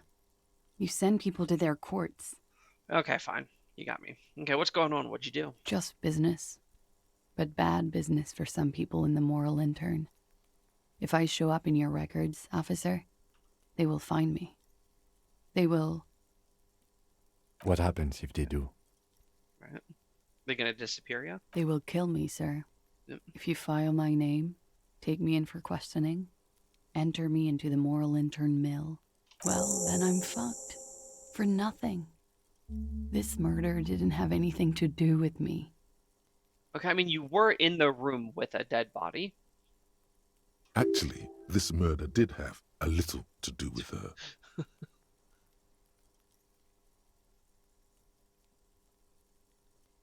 When was the window changed? Last week. Angus and Titus's brother, I think he's called Tibbs, took care of it. You should have another look at that window after this. Reconstruct the scene. It's right there. I think I will. In her bedroom inside? Yes, you see the glass sparkling out of the corner of your eye. Okay, what did you do to have these people after you? It's not nice, but it's not illegal. Not here in Revachol, or even in Oranje. Okay. What exactly did you do? Yeah. Did you like pee in their Cheerios or what? Industrial espionage. I joined a business collective with the intention of betraying them. I did my job well enough to be asked to do it again. That is a dangerous job indeed. With a bigger company. The kind you really, really don't fuck with. I took their ledgers, 2 decades worth of accounting. I need the names of the companies involved and who hired you. The job was Louis-Douin County Savings Bank. They sound small, but they're part of the Louis-Scott conglomerate. That was the second job. The first was some printer company. You wouldn't know them. As to who hired me for the job, I don't know. But they're after me too, along with Louis-Scott and their friends in the MI. Once you're done in the competitive intelligence circuit, you don't have allies. You're radioactive. No, I imagine people would not want to hire you if they found that out. Lowe's Cap. These people engineer financial disasters in second world countries. The conglomerate also includes the Bank of Consecration, Airberg, and the popular Papalolo line of dairy products.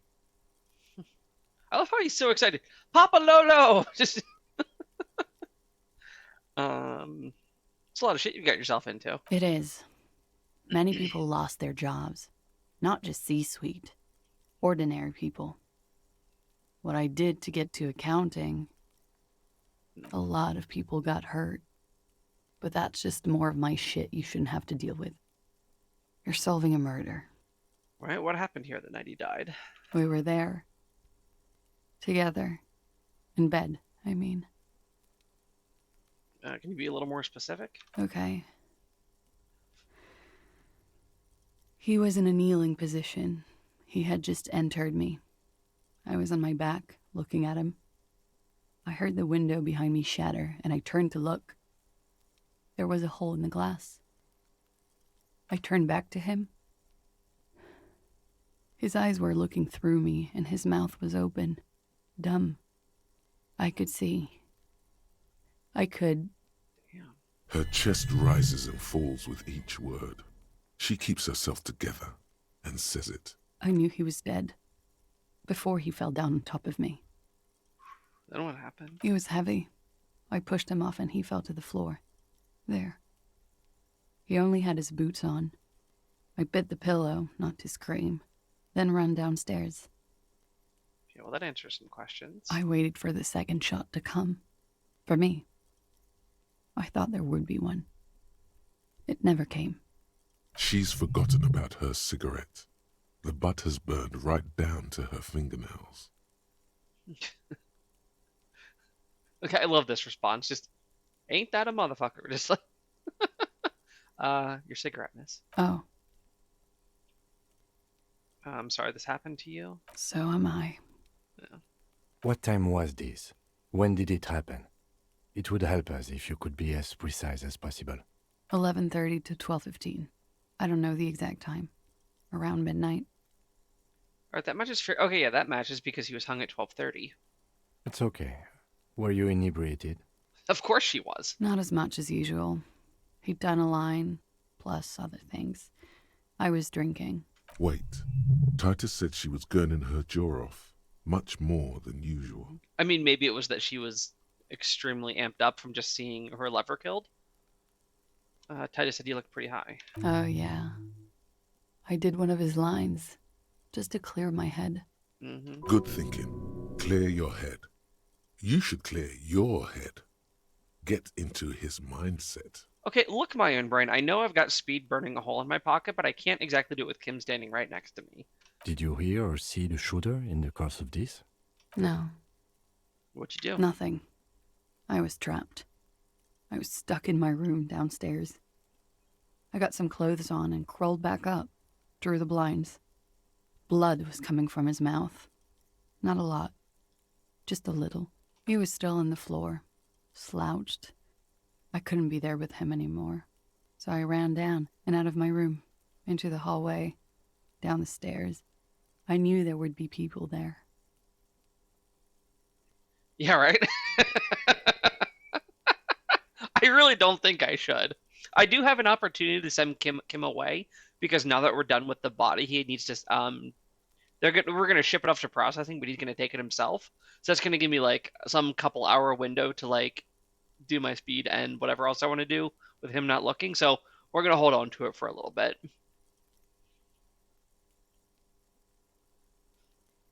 What happened after you ran downstairs? Sylvie was tending the bar.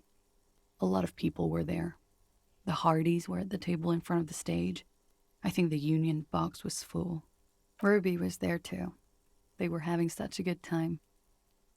I sat down and they all welcomed me. I didn't even have to say anything.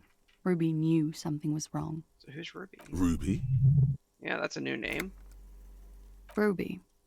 You know, the leader. The 8th Hardy. That's why they won't roll over on her. It's not some, like, weird misogynistic protection thing. She's in charge. The leader? Of what? The Hardys. The Hardy Boys. I thought Hardy was the leader of the Hardy Boys. Well, nominally, yes. Mm-hmm. Ruby's the one they go to when things happen, like things they need taken care of. She's the organizer. All right. Would you say she is the 8th Hardy Boy? Why not? Okay, what then? Well, Ruby said let's talk upstairs. I showed her the room. I've known these people since December. They know my situation, that I can't leave a paper trail. Ruby was the first one I told. She said she'd take care of this. It's what she does, you know, take care of things. I helped her get the body to the bathroom. We used a belt to pull him up under the shower, to keep him upright. Why? To mislead you. They were tampering with the body. Mm-hmm. To produce lividity, matching a hanging? Yes. Smart. This is concurrent with your doubts. At the autopsy, about the coloring being. I knew it. The coloring in his lower limbs looked faint. About half an hour had passed since the moment of death. She nods. You were late. The marks would be faint by that time. Damn, it feels good to figure all this stuff out. Like, to have it all confirmed, that's a good feeling. Then what'd you do? Ruby went outside to talk to Titus and the boys. I was just looking at Lely in the bathroom. I had to put his clothes back on. His armor, too. It was tough, but I've seen him take it off and put it on many times. Hey, Viprin. I would play Vuvuzelas. Damn, that's a good idea. I should have had, like, a sound command for Vuvuzelas. I wonder if I can add a source. Actually, it might be quick. Let's try.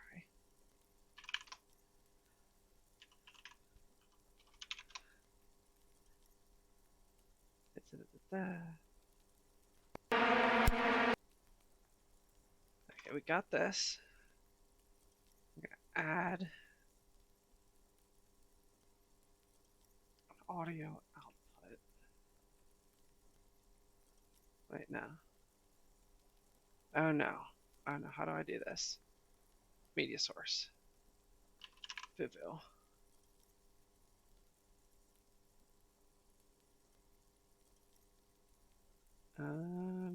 Local. No, shoot. Okay, I don't know what I'm doing here. If I were more familiar with this, I would do it. Maybe next year. Okay, continue. It took Ruby maybe half an hour to come back with Titus. I'd gotten him ready by then. They carried him out. I knew what they were going to do. Make it look like a hanging. Ruby said they would. What'd you do while they were hanging him? Ruby said to wait here. She also said I wouldn't see her for a while. That we should lay low or something. So I did. Where's Ruby now? I don't know. I haven't seen her since. I'm gonna guess she's down the coast. We will need to take this question to the Hardy boys. And I really thought we were done with the Hardys. Interesting. Why did this Ruby go through so much trouble to hide something someone else did? Mm-hmm. Look into this later. When it happened, did you hear a gunshot? When he was shot? I may have. I don't know. I couldn't hear anything over the glass exploding. The gunshot wasn't that loud. This is something to keep in mind when assessing the distance of the shot. Right, we already know that the bullet was from a old rifle of some kind, so it could have been a fairly large distance. Just have to ask, did you kill Lily? What? Why would I put myself through this? Insanity. Get myself cornered like this. Yeah. He wouldn't have died if it weren't for me. I know that. But I would never hurt him. All kinds of crazy things happen when drugs are involved. Sweet, sweet drugs. Drugs. He was a serviceman. He must have had a gun lying around, close to her hand. A military weapon using jacketed ammunition. Yes, I will have one drug, please. Thank you.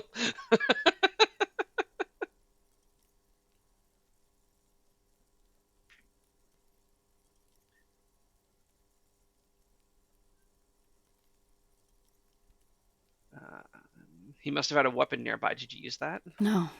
I specifically asked him not to carry firearms when he was with me. He only had his stupid armor. But just the bottom, right? The bullet in his head, it was jacketed, military grade. Who else carries a military rifle? I don't know.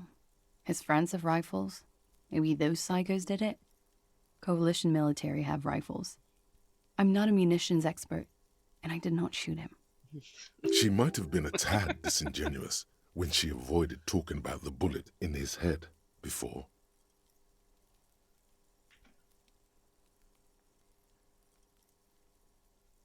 You've lied to me about this bullet before. When I said he was shot, you said you're confused. I've said I'm sorry. What more do you want me to say? I did my best not to lie. It didn't always work.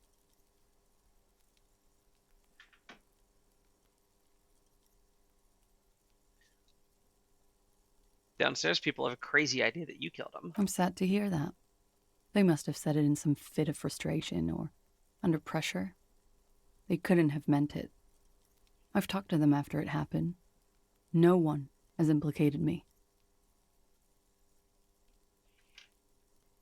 Okay. What I'm going to do is I'm going to hold off on this line of questioning for now. Have her answer other Like questions. what? We're going to conclude for now. She nods, silently.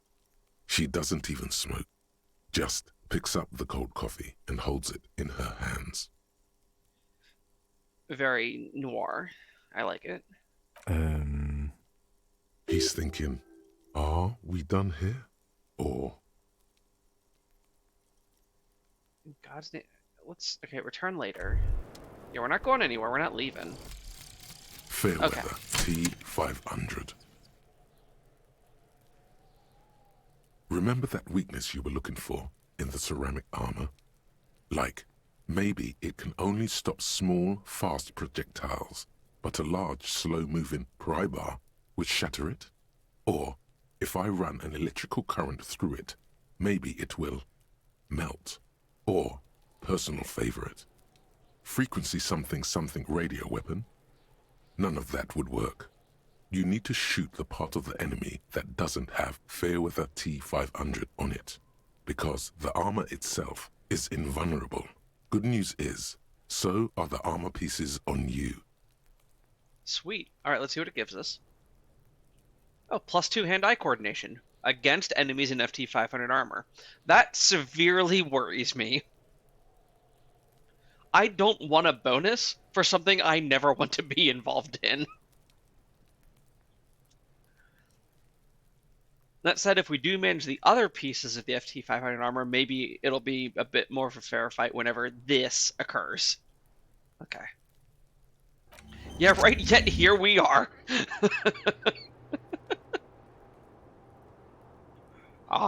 We will find out, I guess. I still don't have a gun. I'm wearing a robe, rubber gloves, a sweet hat. I got a garish tie on. Do I look like I'm ready for a firefight? I really don't think I do. I do. Look at all these thoughts I have, Violet. I only have 2 spots left. I've just been like, I keep wanting to save them, but I just end up using them anyways.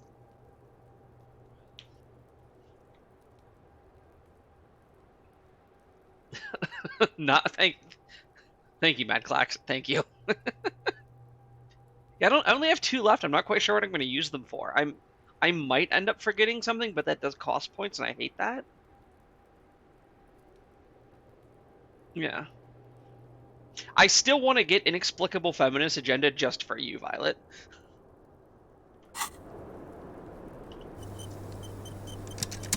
Okay, let's look at this window. And this door? The same small, heavy door. No lock in sight. Push? It's barred from the inside. You hear the bar rattle in the brackets. Sounds like it's heavy, too. Very sturdy. Must be something valuable inside to go through the trouble of protecting it. The door is very sturdy indeed. Where does this lead to? I don't know. It is not the first closed door we found in this building. There is also your mysterious blue kitchen door. I know, there's so many doors I want to open. I'm so nebby. Do you think it's important? I don't know. The further we get, the more this building seems to be tied to the case. The vigilantes, the cadaver, and a number of people connected to the case are in or around this building. This door is part of it. It's not unimportant. Yeah, so you say hero kick Viprin, except I have a 3% chance, which is double 6s, and if I fail, I have 2 hit points. I couldn't just die.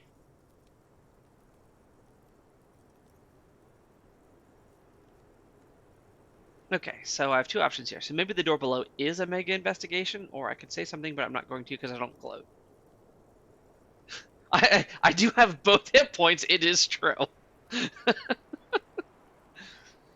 So maybe the door below is a mega investigation? No, still a mini investigation. Okay, let's leave for now. Okay, let's look at this.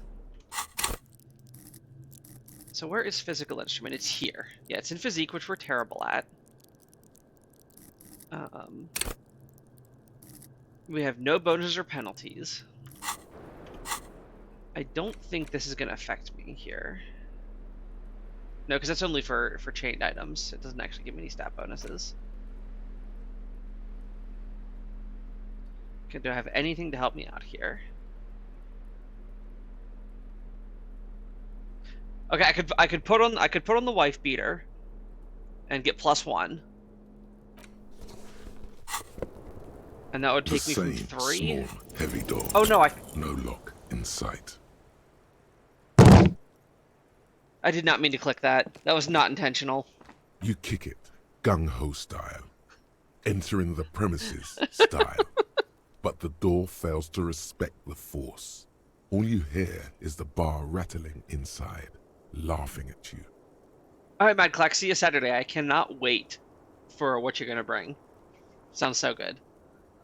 All right, let's trash the place. Okay, we're just gonna kill that up there. I did not mean to click on that. That was terrible. Let's not. Yeah, yeah. Let's not do that. That was awful. Bent metal, broken glass. Your path lies strewn with the broken forms of everyday objects. Okay. You are the destroyer, the bane of inanimate matter. I'm not. It hasn't ever worked. No, I'm just a disempowered individual trying to take my disempowerment out on everyday objects. Look, there's a discarded milk carton on the floor. Why don't you destroy that, too? No, actually, I feel sorry for things I've destroyed. I'm sorry, milk carton. You're right. That's definitely not the behavior of a destroyer at all.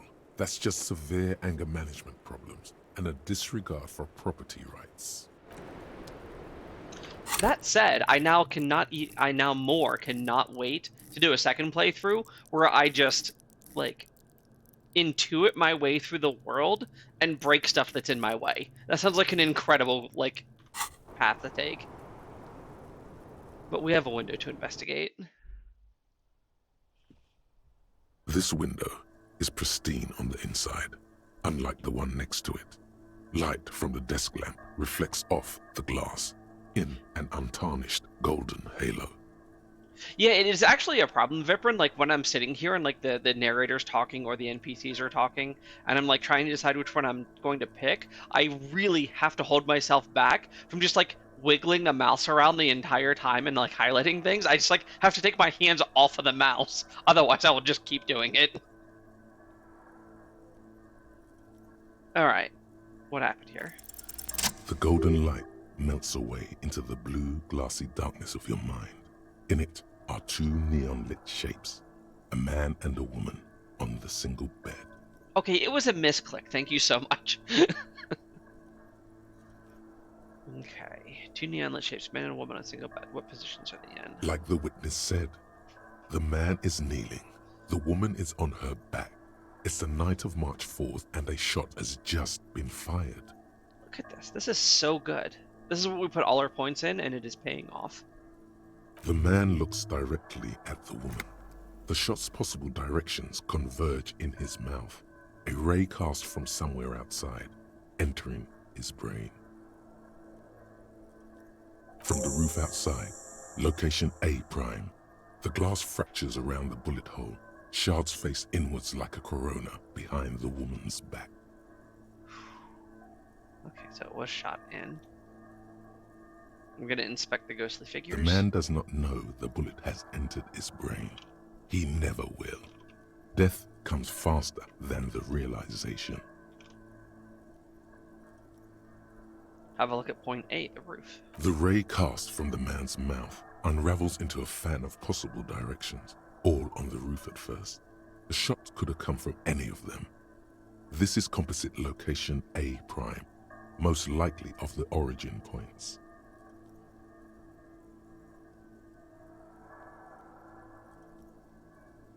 Yeah, you know, that is entirely fair. Like, both you and Interrobang both died to doors, so me clicking that accidentally is like, it helps. It's a nice through line to that story. I should have died, but, you know.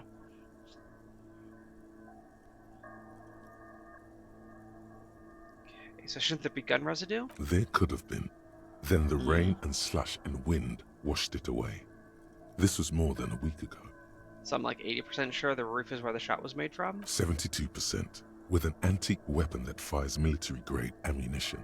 A Belma-grave rifle, for example. This is a good short distance, but not too short. The perpetrator aimed with their back against the railing, or possibly kneeling for precision. This would explain why it only took them one shot.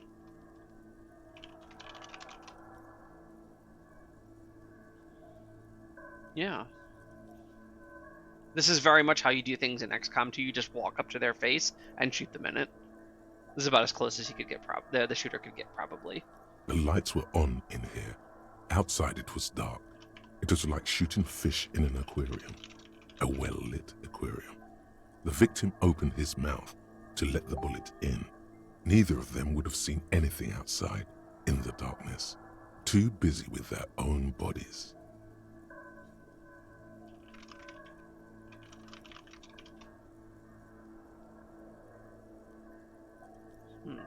Could the shot have come from inside? Point X would contradict the woman's testimony, rendering the entire proposition void.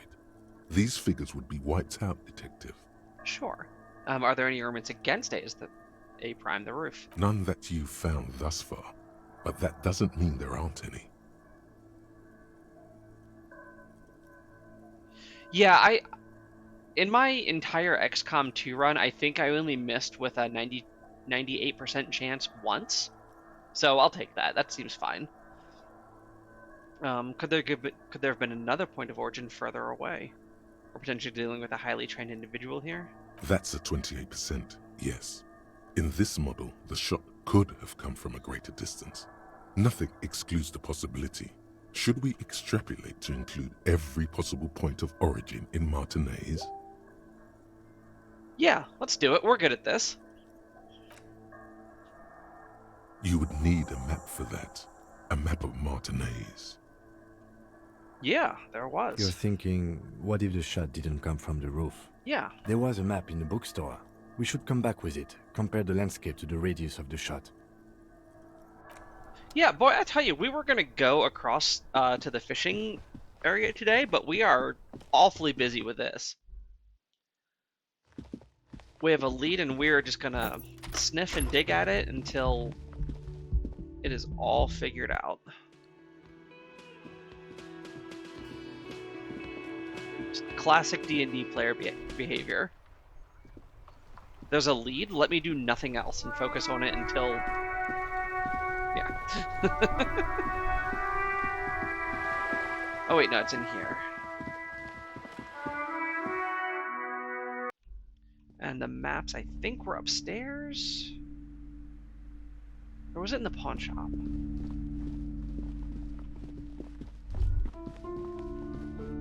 Several maps have been attached to a bulletin board hidden inside the alcove. They're held up by small pins. The board has come loose from one corner. The maps look old and faded. Your eye catches a map of Insulinda, a map of Revachol, and a map of Martinez. Okay, so I'll say, I've been playing this game for 3 weeks now. The last time I was in here was the very first time I played the game. My memory is not the greatest, and I still remembered exactly where this was, which tells you just how good the game itself is at conveying this information. Map of Martinez. This could work, maybe. Ooh. 50% chance to steal it, or I could just spend 90 cents. I'm gonna spend the 90 cents. Always good to be informed of your surroundings. Yeah, we're just gonna buy it. And we're so excited, we're just gonna look at it right here. The worn map features the patchwork grid of the streets of Martinez, with directions to appropriately touristy locations. Year 48 resides on the upper right corner. Your finger moves through the various streets, across Rue de Saint-Ghislain and Rue Saint-Sipar, over Saint-Brun and Martinez North. Finally, coming to a halt on the spot where you are currently standing, although the map gives no such indication itself. That would be cool, though, to have a map like that. I mean, I guess our like phones do that now, but it'd be cool if it were like a paper map with a little light on it. For a more detailed view of the map, go to your journal and select the Map tab.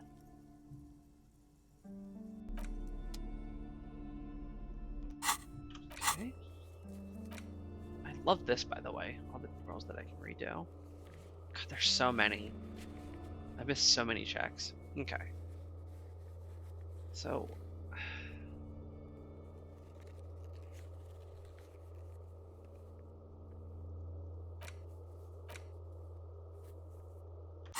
Okay, so we gotta go back and use it on the window. Oop. Thought. Everyone knows the most fascist thing about fascists was their magic. Okay.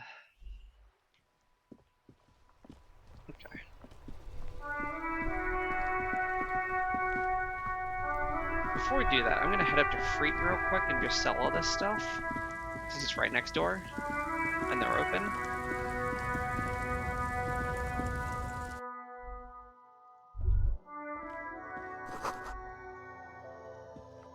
The tear machine stands in the corner. A sign says, 1 bottle equals 10 cents. Your bottles clunk into the machine, and the money appears with a satisfying jingle. You're a richer man now. Alright, we made $1.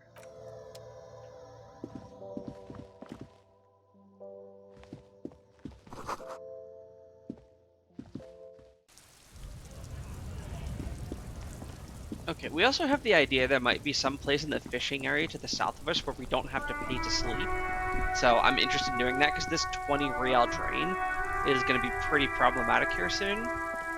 But we got plenty of time left in the day, so we're going to head back up here since she said she might not be here after today.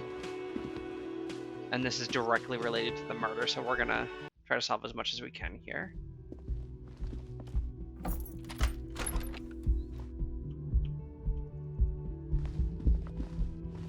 Paper maps by candlelight. Look, we are very competent, intelligent, safe investigators. Or at least Kim is. The same 2 neon-lit shapes, a man and a woman. A ray of backward motion explodes from the man's mouth, through the window to the roof outside, widening into a radius, A prime. Alright, extrapolate the radius to include all of Martinez. According to your map of the district, this shot could have come from a wide angle of locations, starting with the northern edge of the abandoned boardwalk, ending with an islet in the bay. Let's call them B prime. Alright, B prime for boardwalk, B double prime for Land's End, and B triple prime for the islet detective. There may be smaller points in between, but those are too fine to zoom in on. The boardwalk? 700 meters away. The likeliest of these B positions, 20% chance. A skilled sniper could have made the shot, provided he had a safe sniper's nest. Even with the light on inside, we're talking military training. At that distance, the perpetrator would have had to take wind direction into account.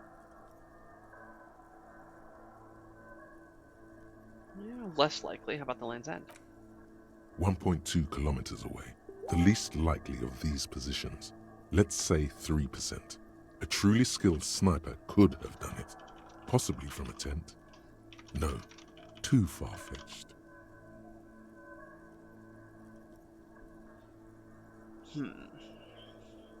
Yeah, that seems pretty unlikely. Okay, the islet? 1 kilometer away. A point beyond the docks, on an islet in the bay. The fort is ruined, but the perpetrator may have found a stable spot on the beaches surrounding it, where the concrete crumbles into the sea, as you saw in the coin-operated viewer.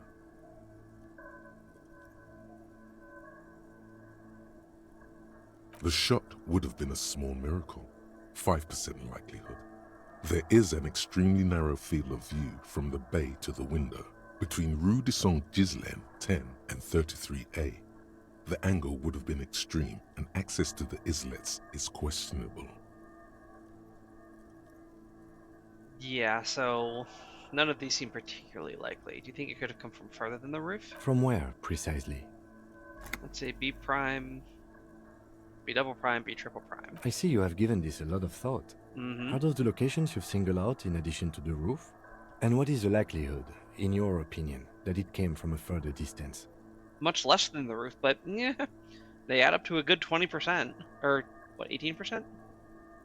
Okay, well, we should see if there is gunshot residue or sniper nests if we go down the coast. Rule these spots out one by one.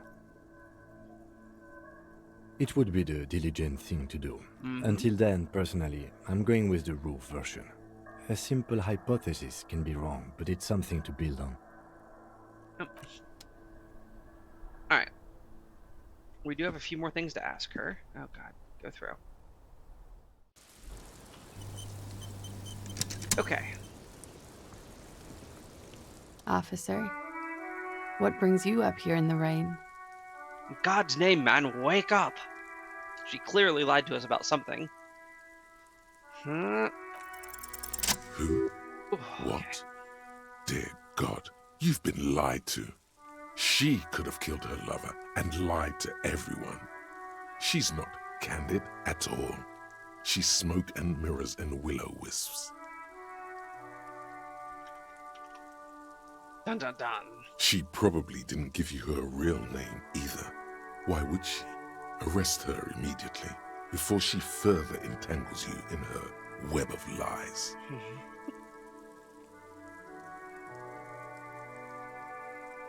Hey Kim, why haven't we arrested her? There may be grounds here, at least for an extended detention.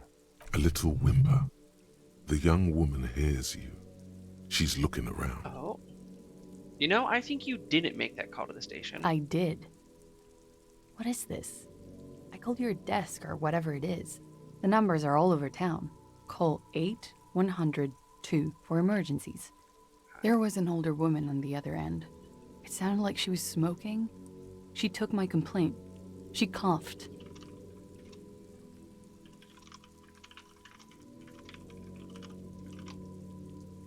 That is the emergency's desk number. Also, coughing is a sign that someone is uncomfortable. Anyone could know that, sire, by looking around and calling the desk. I don't believe a single word she says.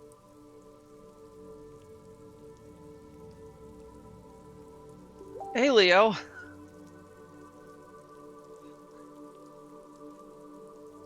Oh, it should just be are you on mobile or are you on desktop?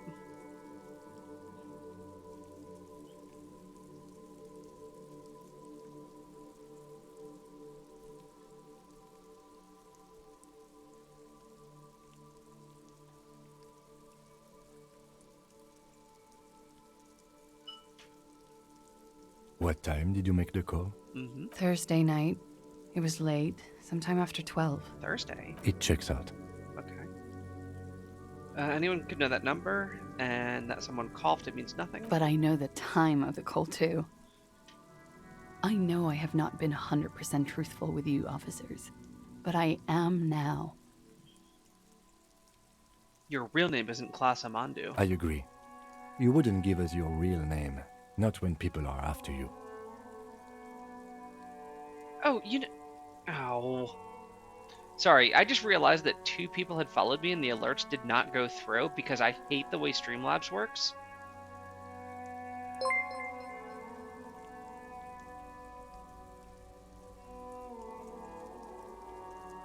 So that should have done it.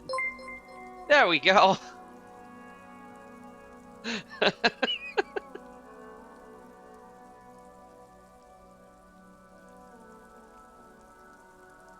So thank you to the both of you. I do have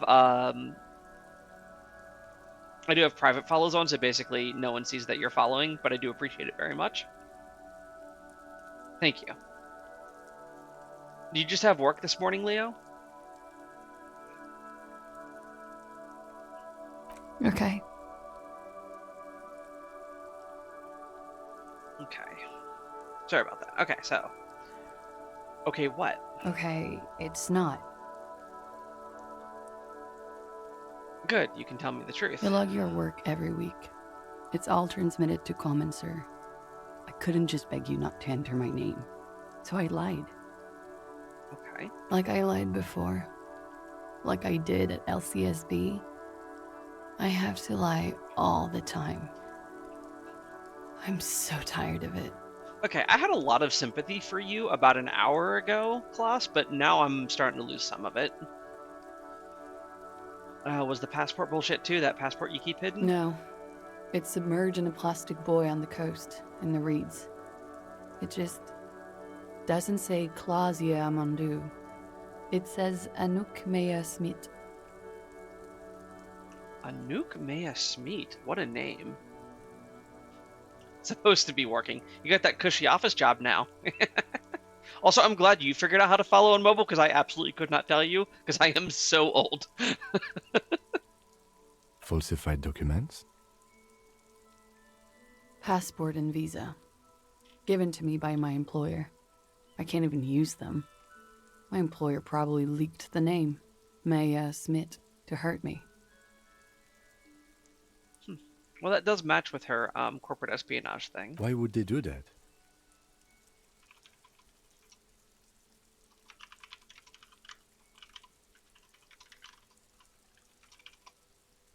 I didn't show up to a rendezvous. They don't take that lightly. I didn't show up because I was afraid they'd do something to me. The job was finished. I'm just a liability now. Where's the buoy? West of the boardwalk, in the reeds, on the coast there. I put it there when I first arrived. Haven't been there since. I'm not sure I could even find it now. It's useless.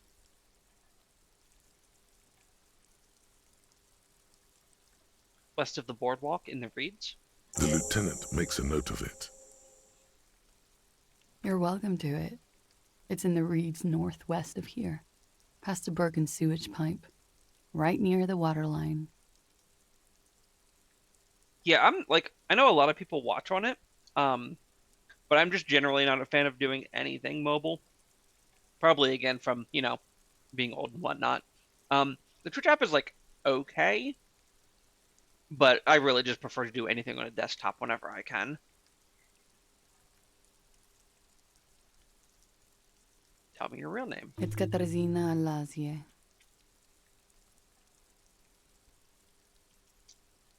Katarzyna Alazie. Ooh. It's a Grad name, Jimsk or Yugo-Grad in origin.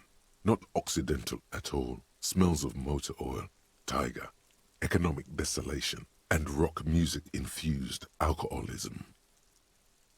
Yeah, hold on. Katarzyna Alazie is not an Orangese name. It's not even Mundi. It's Grad. My parents were Zemsk immigrants, but I'm nationalized Oranese. All I remember is Oranje. Alazie is my father's name. Okay. All right. Finally, we meet Katarzyna Alazie. Stream on a Nokia N-Gage or nothing. Truly, they will survive to the apocalypse. She nods. Her round eyes meet yours. They seem moist from the wind on the roof. Mm-hmm. Could you imagine a stream coming through just as ASCII or ASCII letter pictures, or letter and number pictures? She nods, her back straight, ready for whatever is next.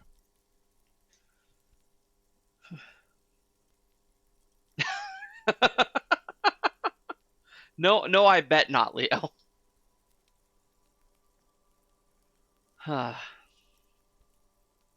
right, so are we gonna try? Okay, so we're not saying we're arresting her, we're just positing the theory. What if I told you you're under arrest? But I haven't done anything illegal.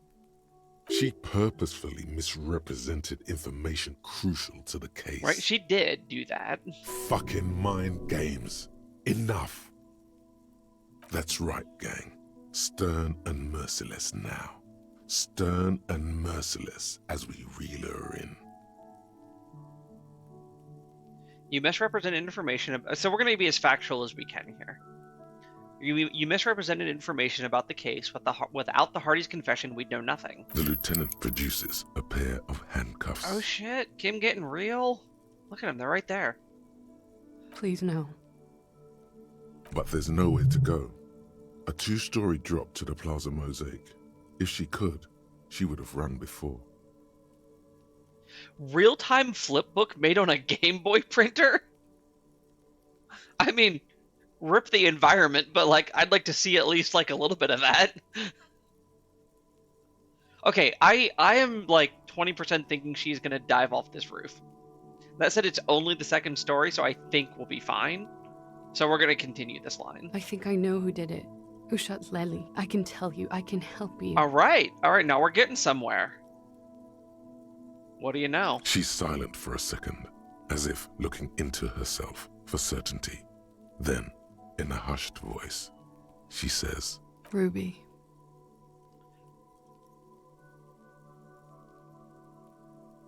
How?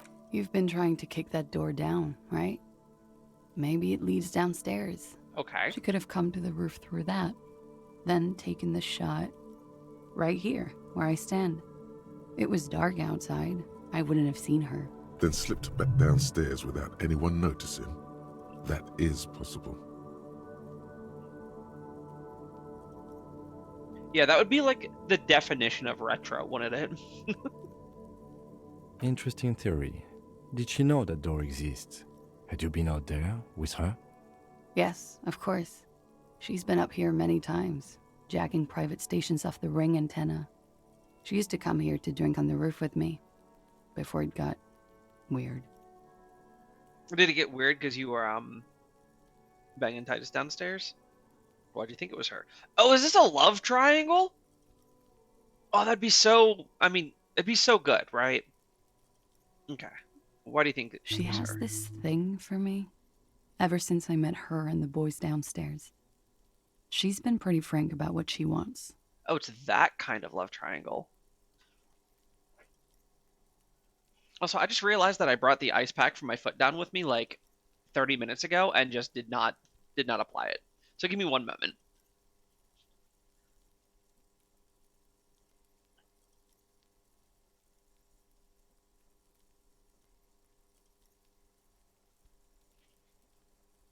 All right, good enough. All right. What she's saying is sex. Sex. And more. I made the mistake of confiding in her. I told her I was on the run. She started protecting me. It became an unhealthy relationship. Mm-hmm. When I started spending time with Lely, she told me to end it. Said there would be shit if I didn't.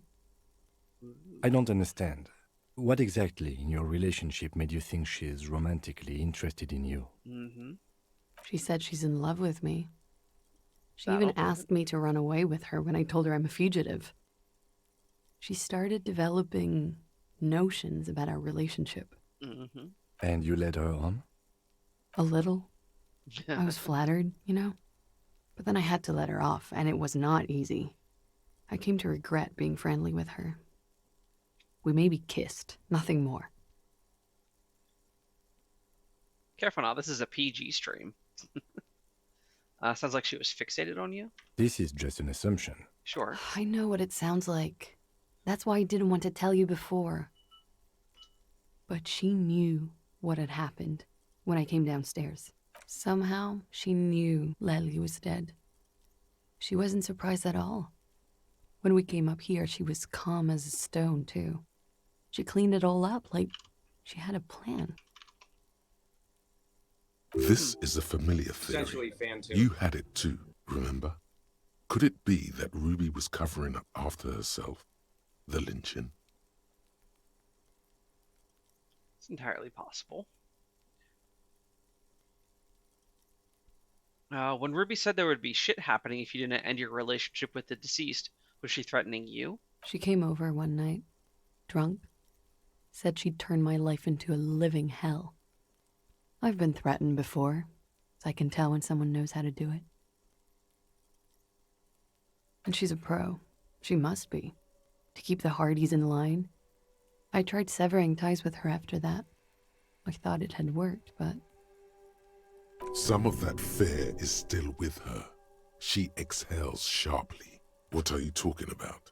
She's afraid you'll arrest her. Right. Okay, that's it for Ruby. Okay. And what? Arrest the liar now. Why? She told us some pretty interesting things there. She's stuck here. She's already in prison. Look around. She's only trying to help you. Her. Stop letting her distract you. Okay, she has a genuine fear of being taken in. She's been relatively helpful so far. Not sure how much else we can get from her, but we'll share a little compassion here and not arrest her.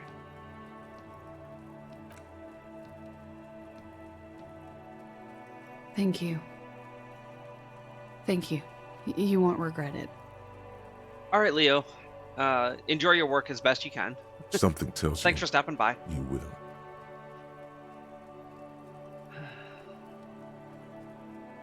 She slowly lights another cigarette and steadies her breath, as if in the presence of some tiger. You are. This is not the end of this.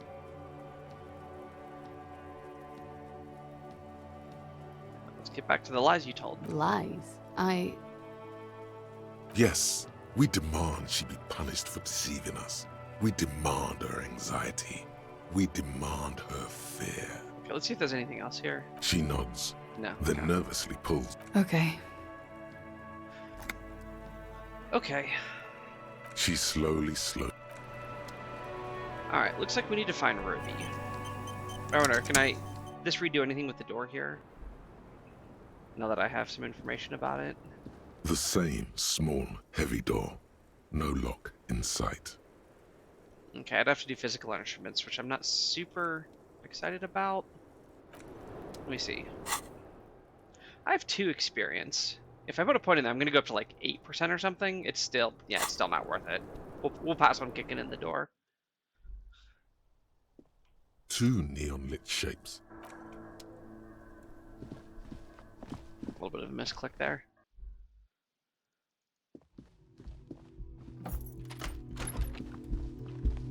Okay, so we resolved the whole Hardy Boy bit. And what we're going to do now is finally make our way down the coast a little bit, since we have like so many reasons to go there. Before we do, let's see if they have anything else to say now that we've talked to her one more final time. It's you again. What is it?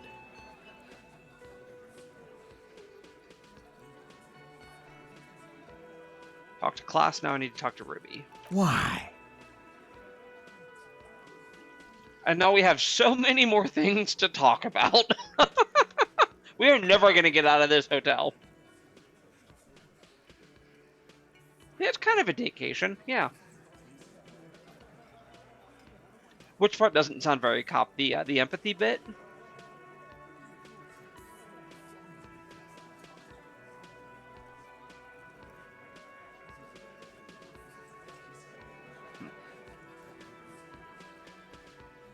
She's the leader. You're cuckoo, cop. I'm the only man responsible for this unit.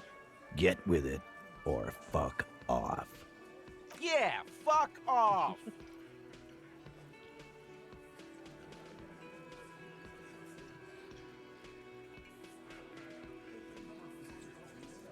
Yeah, I don't know. Trying to be like a little nice here.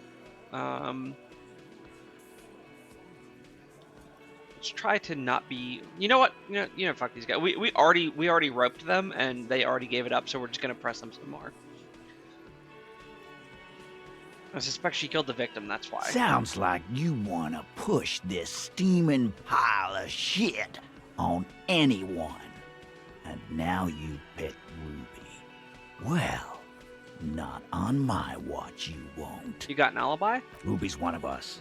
We're not gonna throw her under your moral intern steamroller. Fuck that shit. And fuck you too, moral Ruby is missing. If you hide from the police in a murder investigation, you become a suspect. You know how it works, guys. I feel like it does not look good. That's nothing. That's just legalese. You don't it's not. even have a sound theory. I don't want to be rude, but we're trying to get some R&R here. Think you could fuck off now?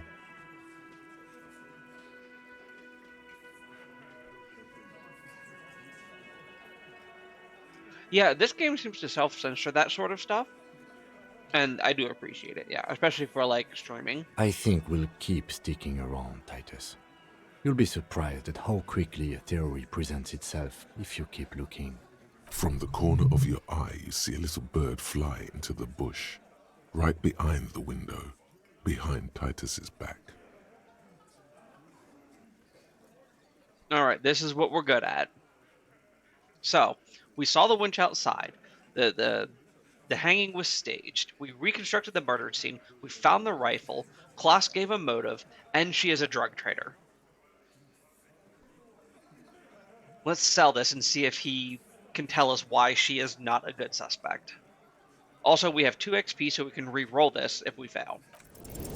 Nothing is happening.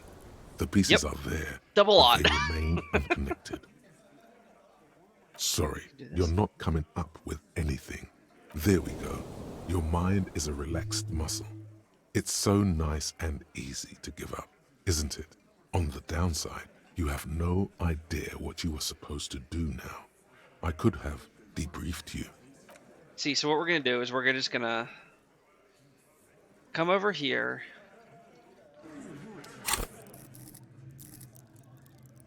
What's that? We're going to put a point in logic. We're going to double check we're not missing any logic items. So, right now we've got the glasses on. We've got a minus from a thought that we can't get rid of. So we have any more logic here? Oh, we do. We got the hat.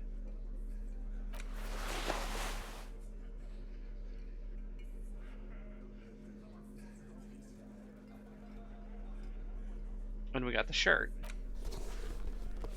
No, that's the shirt we wouldn't be wearing anyways. You wouldn't be wearing this white tank top. Okay, so we're swapping hats. It's you again. What is it? We're going to try that theory one more time. Except this time we're 97%. I can't change mid-choice, but what I can do is I can back... Yeah, so if I see a roll like this, what I should have done was backed out of the conversation, checked my equipment, and then come back in and done it. But since logic is one of my skills, and I had 2 XP floating, and it was like 72% or something, I just went with it. You know? And then if it failed, I had a good excuse to put a point in logic.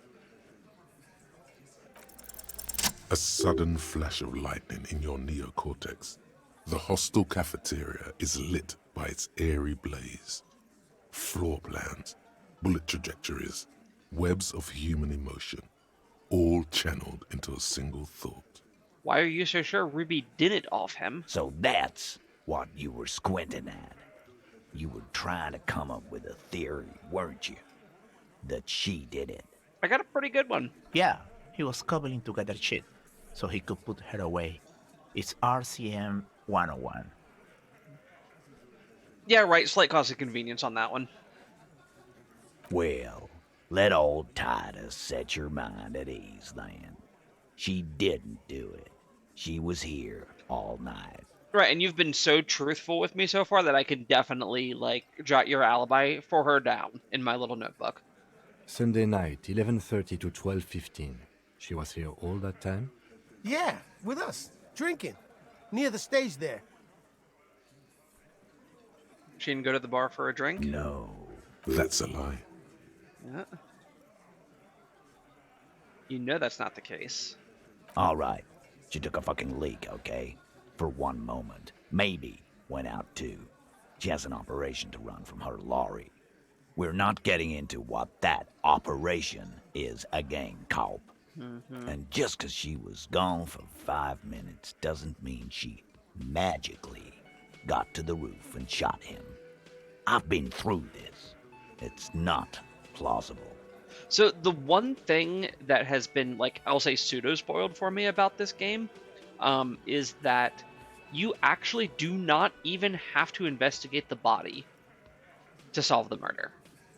So I'm wondering if it's a combination of, like, the physical skill to punch through and, like, the social skills to, like, intuit things out of people. All right, we're in. We got Ruby unaccounted for sometime during the window.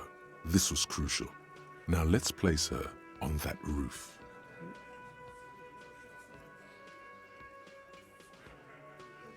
Have you noticed the winch out back on the outer wall of the whirling? I've seen the winch. I'm not blind. You saying she reeled herself up by her collar, like some kind of... Like some kind of crate?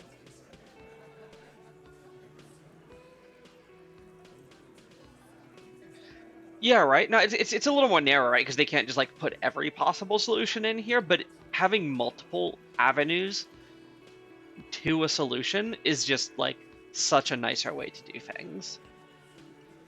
Kidding? Let's go with that. Point is, it's just a rusty winch. It doesn't put her on the roof. Oh, for sure. For sure, absolutely corollary. Or corollary. Yeah. Why did I say Polaroid? You do agree the shot came from the roof, right? Why not? You can't draw a straight line into Clausia's window from any of the surrounding buildings. Not from what I know. That's because you're not as smart as me, Titus. I drew 3. Maybe from the coast. But like I said, I've been too busy dealing with you idiots. So no, I don't think it was a sniper. It was close up. There's a 72% chance the bullet came from the roof. That's awfully specific. 72%. There's a percentage and all. Where'd you get it from? Your guys in the lab? No, you would not believe it, but my mind is a steel trap from which no number can escape. Definitely lie. The truth is not credible. Right? Plus, we want to tell them that we have all this information and all these systems bearing down on them. Yes, we have a ballistics lab in Coron we consult in cases like these. Wouldn't hurt to have one of those in Martinez. Still, all the labs in the world don't put her on that roof. How'd she get there? Climb? Could have gotten in from inside. Nah. The only way up there is through Clausia's room. Maybe there's more. What do you mean? How much do you guys know about the place? We've only been drinking here for what? 6 years? How much do we know? Yeah, I don't know. So you go from the bar to your little drinking area here to the bathroom, back to your area to the bar, back to the... Yeah, you probably don't know as much as you think you do. Been thinking of getting wilding in rats.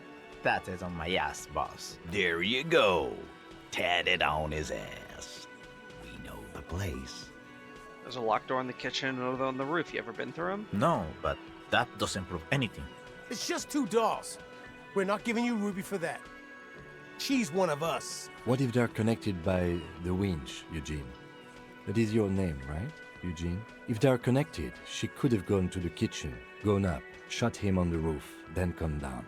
All in 5 minutes. Yeah. How about that? That does track. Yes, she could have. This is one long shot. Right, and we can't question the cook because he does not speak any language we do.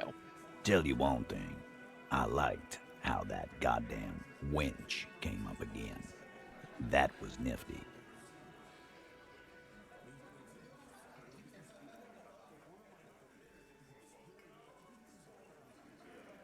Very true. I am interested in, like, those secondary, tertiary, quaternary places, but, like, it's 72% it's from this roof. And maybe this is a red herring, but we should really find Ruby. Okay. I'm going to skip this nonsense Sambo thing. Have we firmly established Ruby could have accessed the roof where the man was shot? Firmly? Try shit on a stick. All you've established is a possible route to the roof that you haven't found. And even then, a route doesn't put that bullet in the Burke's head. A gun does that, and Ruby doesn't carry one. That's a bit of a dubious statement. Phase 2. Murder weapon. Get a gun in her hand. If not that, then at least a shadow of a doubt. In the shape of a gun. A shadow of a doubt in the shape of a gun. That's some police work if I've ever seen it. Just don't contradict yourself. If it doesn't sound like Ruby did it, maybe keep it to yourself. Okay, but maybe if she didn't do it, that would be insincere, right?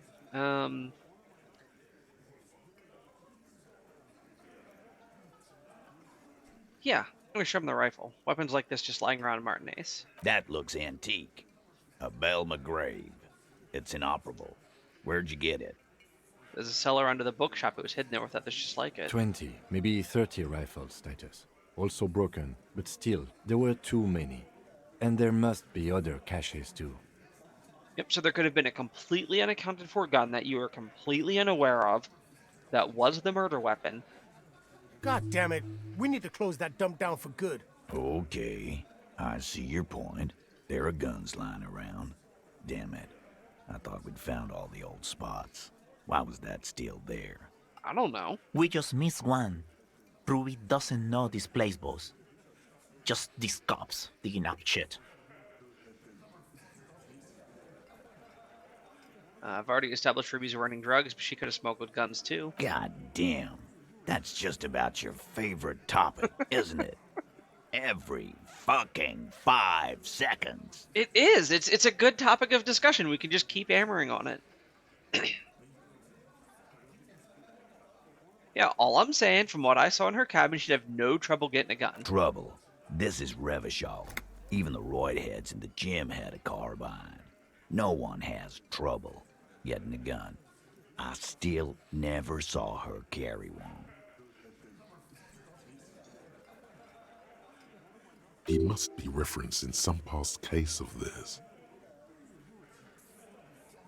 He's angry because he knows you're right. What he's saying only confirms your theory. I've analyzed the bullet that killed him. It was jacketed. So it had to come from a breech-loading rifle. Military grade. Not even you militia monkeys have those. Unfortunately. This goes against your everyone has a gun theory. If it was military grade, how'd Ruby get it? You just showed him a breech loading. Right? I literally just showed you one that I found in a pile under a building. A broken old broomstick is what you showed me. But point taken. Time to really close the deal. Show them the bullet. Yep. There it is. The Belle Margrave uses the same caliber. The blonde man looks at the mushroomed Deathbringer in the evidence bag and says, Yeah, the bitch is jacketed all right. 4mm too. Hey. Thank you so much. Whoa. Well, goddamn. It's not proof, but it's a possible murder weapon. Close to her. Too damn close. Yep. You have been thorough. I'll give you that. Thank you. We've been here for 2.5 days doing a lot of clicking.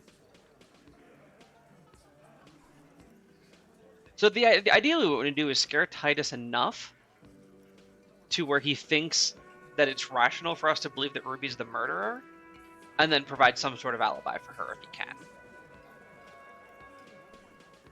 I'm not going to tell him this. I don't want to give him an out. I'm not going to tell him this because it's an out. Something that I can say, I'm going to say, I didn't say I'd prove she had the murder weapon, just that we need to find her. All right. Keep talking. I'm getting a bit curious about some things myself. T, we're not seriously considering it, are we? Ruby wouldn't do this. Why would she do something like this? Phase 3. Motive. The last component. Yeah, right. So we have Klaus having sex with Lely. We have Ruby wanting to have sex with Klaus. We have Titus having sex with Klaus. So this is just a big old mess. Also, Titus and Lely are on opposing sides of a very serious labor dispute.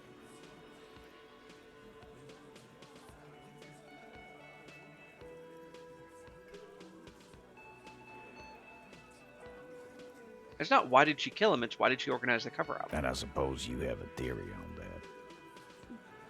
Could have been covering for herself, yeah. Think about it. Why go through all that effort? It was her idea, wasn't it? The hanging. You went along, but she suggested it. Mm-hmm.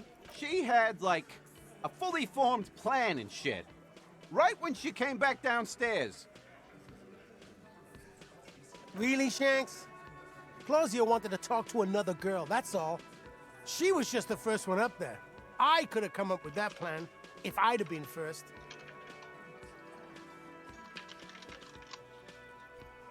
Time for a logics demonstration. Whoops. Oh.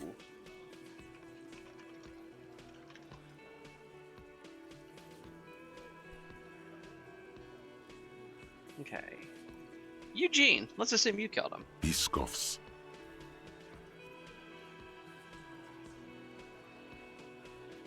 Think. You kill him. Get up there. Shoot him. Get down. Would you prefer to go on trial with your friends, or as a part of a lynch mob, or alone for committing murder? The man is silent. Mm-hmm, you know the answer. If she used us to cover her own shit up, well, that's a serious violation of the Hardy Code, boss. Ooh, can we get the whole crew to turn on her? That'd be sweet. Which is why she didn't. She would never do that. Why aren't more of you defending her? This is fucking stupid, Titus.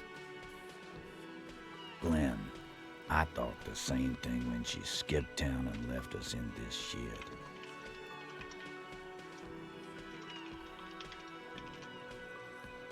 Oh, so he didn't rule her out completely. And she skipped town. Mm-hmm. This is good. Alright, class told me some pretty interesting things about Ruby. Yeah. Like what? So this is a callback to a thought we had the other day. So she is part of the homosexual underground. Now we're going to say apparently she had a thing for cloth. Let's keep it on topic. A thing? You mean? Yep. Behind his squinting eyes, dominoes are falling. Fast. It's all beginning to make sense to him now. Yeah, but they're both girls. A little slow on the uptake there, Angus? Girls like girls too, Angus, sometimes. This is one of those times. She liked Glacier. I think it does imply a heterosexual overground, yes.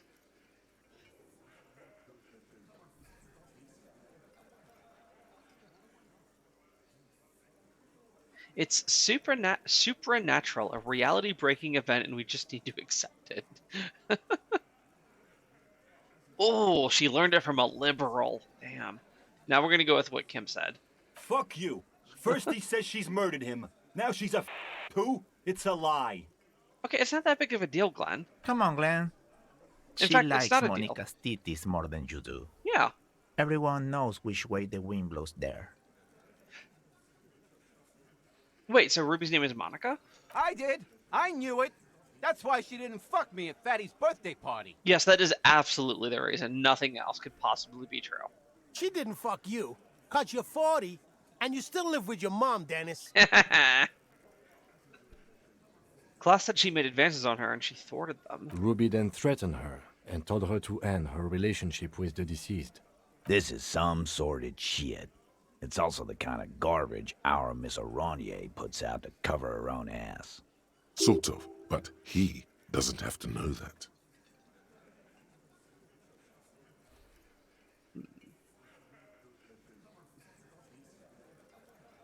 She just told us Ruby made her scared and she spilled the beans. That Ruby is queer as cabaret.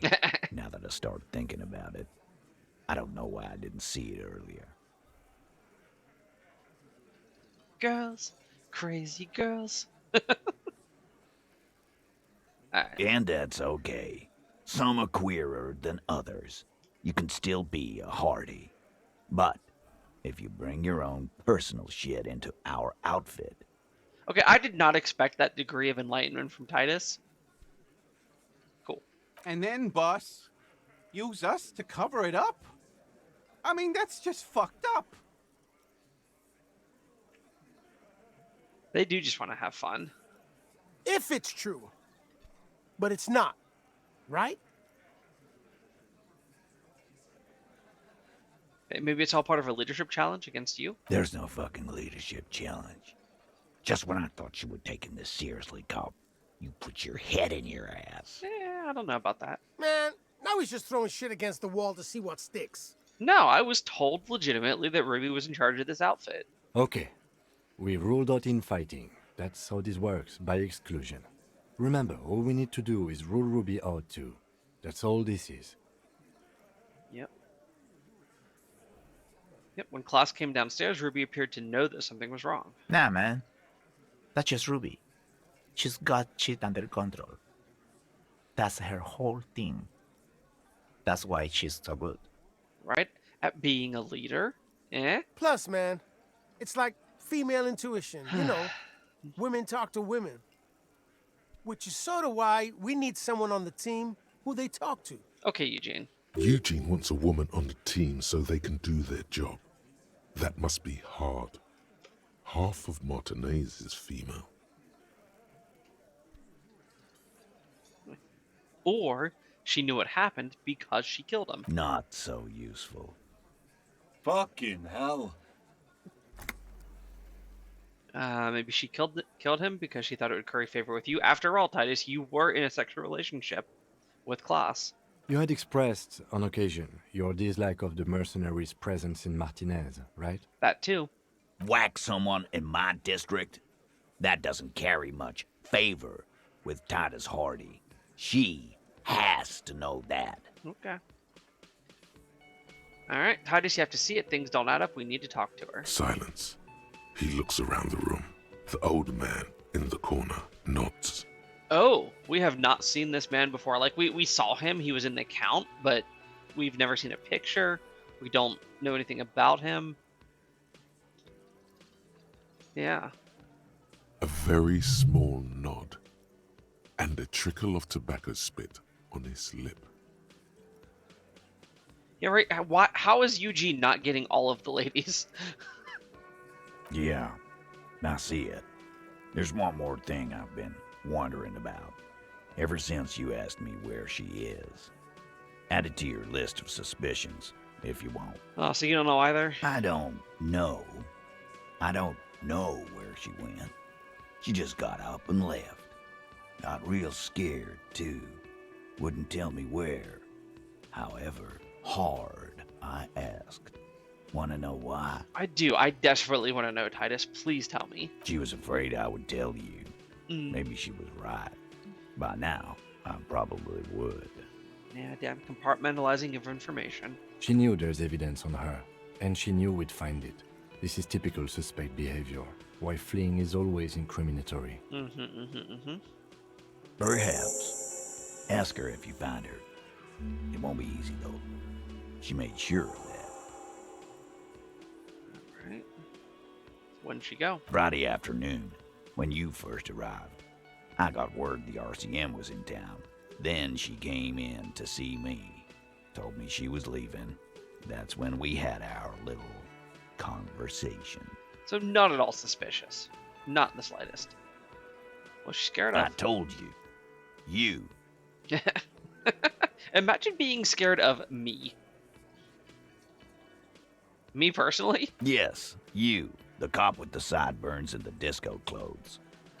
Okay, I think the hat does go with the skirt a lot better than my other hat did. I may leave it on.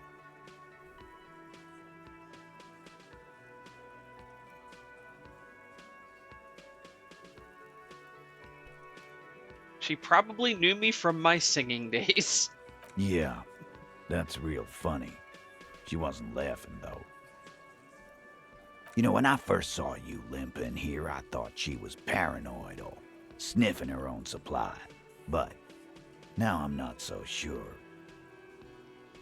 What else did Ruby tell you about me? She said you have a funny taste in clothes and that you won't stop. Well, she is definitely right on both of those counts. Until you have something on her. She said she's heard of you from Jamrock, that you're a human can opener, that you play suspects against each other, open them up like cans. I will take that as a professional compliment. And then when they're all empty, just move on. onto the next can. Don't look back unless there was something you missed. Right. Fucking hell. Titus, did he just... Open Angus up like a can? Yes, he did. Now, we can whine about it, whack him, or we can go on with our lives. I'm having a go on with our lives kind of day, Al. How about you? Silence. He nods. Is that true, Kim? Am I a can opener? You are consistent. Yeah. Dude, I get experience and bonuses to rolls for being consistent. I am totally incentivized to keep doing this. Anything else? Yeah, there was something else. She wouldn't tell me, though. I could see she wanted to. It was burning on her lips. This caught Titus. This caught me. But she was too scared. Do you have any clues where she went? She's not far. We know that much. She didn't take her lorry, so she's on foot. Maybe she's the one who damaged the lock so we couldn't get to her. Good fucking luck, man. She knows this place like the back of her hand. You'll never find her. Yeah, Al. And we won't either. She's not really a hardy candidate anymore, is she? She's not, Glenn. Have you looked? A little. On the coast. Where have you looked for her, more precisely? You see, because she lacks legs and can no longer move, so she's going to be in one spot. More precisely, on the coast, past the waterlock. She's not here, so I'm thinking she's there. That tracks her. Can you tell me where on the coast I might start looking? Sure, there's some shit houses there. A cinder block town. The fisherfolk there refuse to unionize, so that's one place we haven't looked. I hear they have a shack where junkies sometimes crash. Time for you to step up. All right. We will start there. One more question. What does Ruby look like? Yeah, gotta know what we're looking for. Boyish. Hair's red. Dyed. She looks like a lorry man. You know what she's doing with the Ulan frequencies? The what now? I have no idea. Boys? Oh. She said she's building a pale emitter. Yeah, when we found her lorry, we were digging around, we turned on her radio, and she had a huge band of frequencies that most people don't use. What?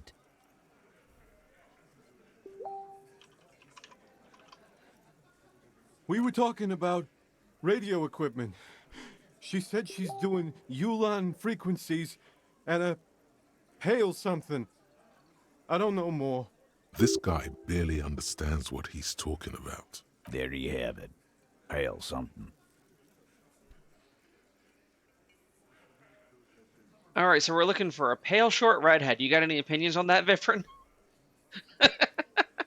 It'll have to.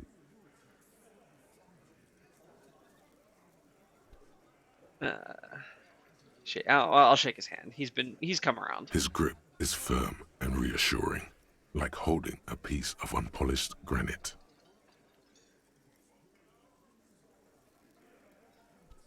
You know, I don't usually do this.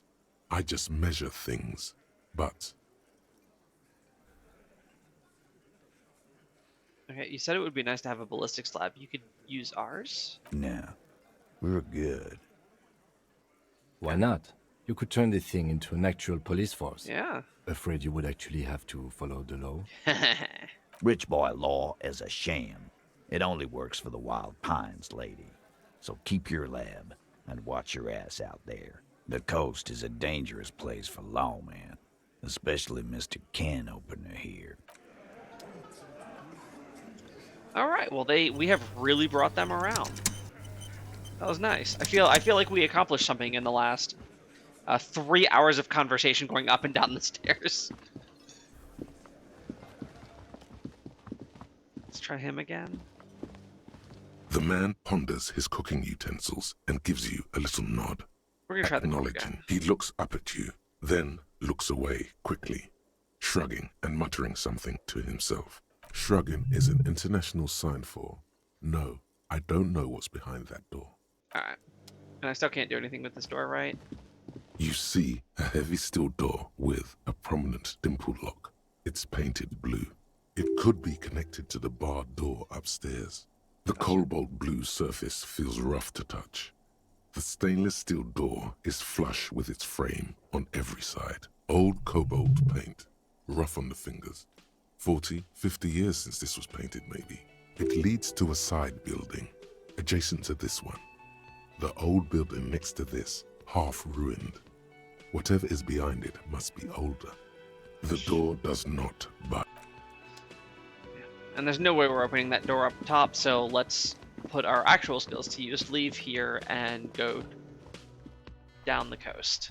Finally.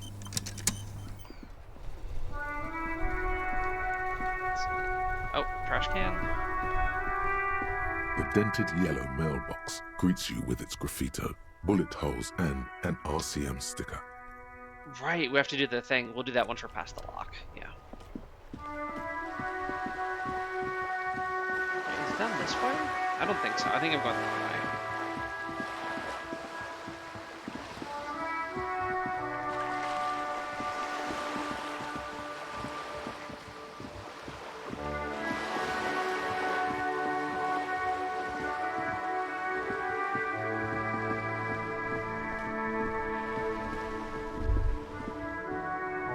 Let's get up here.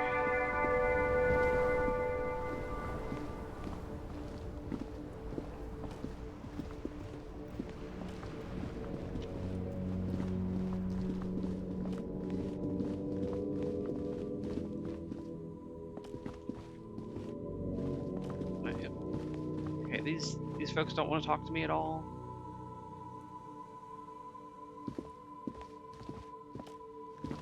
Alright. We finally crossed this bridge.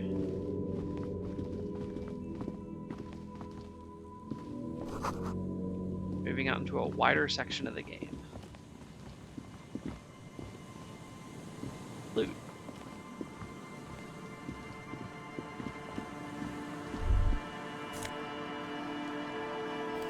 Well, magnesium.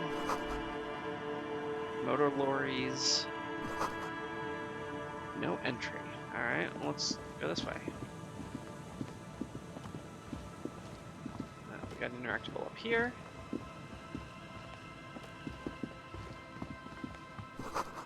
Breaker box to power the radio pylon. Maybe there's something inside? Oh, $1. Yay!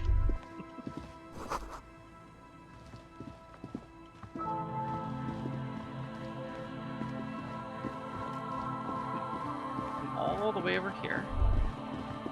Oh, there's a busted up lorry. Is this ice or sand? It's ice. Yeah, okay. Got a bunch of money here.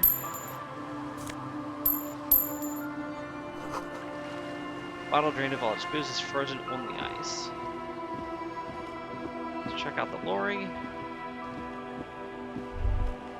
A banged-up motor carriage lies half submerged in the icy water, slowly sinking into the Insulindian Ocean. Only the cabin top, rear wheels, and the engine remain visible. You know what? I haven't stood up in quite a while. It's probably been an hour and a half. So I'm going to be right back. Everyone feel free to take 2 minutes. Probably a good time to get up, stretch, take a little walk, and we will return soon.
Oops.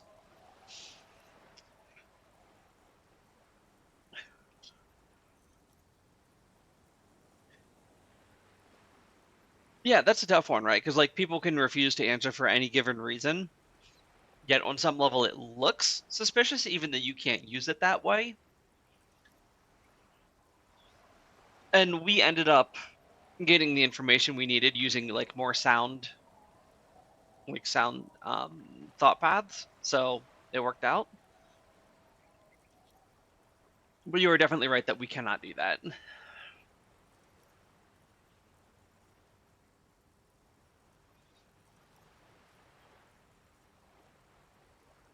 Also, I've been considering doing like when I take my breaks, tossing up words with friends.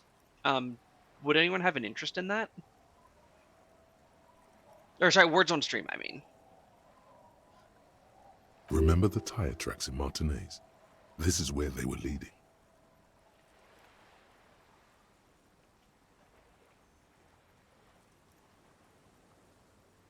This is where the tracks in the plaza were leading to. It appears to be so. Let's investigate. I agree. We should definitely investigate. You get a sudden, sinking feeling. Stomach acid comes up as you look at the motor carriage in the deep, dark, cold water. I'm gonna run my hand over it. I never like seeing Inland Empire pop up. It's usually very strange stuff. The motor carriage is properly stuck in the ice. Getting it out would require a team of specialists. A single day in the salty seawater would ruin most vehicles, but this one looks worn even in places the salt water hasn't touched it. What to make? The logo is too deep in the murky water. You can't make it out, but you do see a monkfish float by. Oh, good. How long? The ice hasn't closed around the vehicle yet. My guess is it's been here since last Saturday or Sunday. The estimate is correct. The incident probably occurred on Sunday evening. Troubling. Looked like Jake Brewer's journey came to an abrupt end here. Your mocking tone finds no response, but the motion of the waves. Did you say something, Lieutenant? I did not. But I'd say it has been here since last Saturday or Sunday. Okay, well, what do we do? Let's wait for the low tide and see what's inside. Great idea. Then we can get the things inside. The joyrider must have left something good inside. Guns, papers, maybe a cool jacket. Ooh. A joyrider jacket. I have. They look disgusting, right? Yeah, they look terrible. Yeah, flat, big, wide mouths, bunch of teeth. I really need to get better at OBS so I can just start popping things in easier. I just don't want to accidentally, like, show something I probably shouldn't. Okay. I don't know. An hour or two, tops? Sit on the swing and wait for the tide to recede. I guess that's my only option here.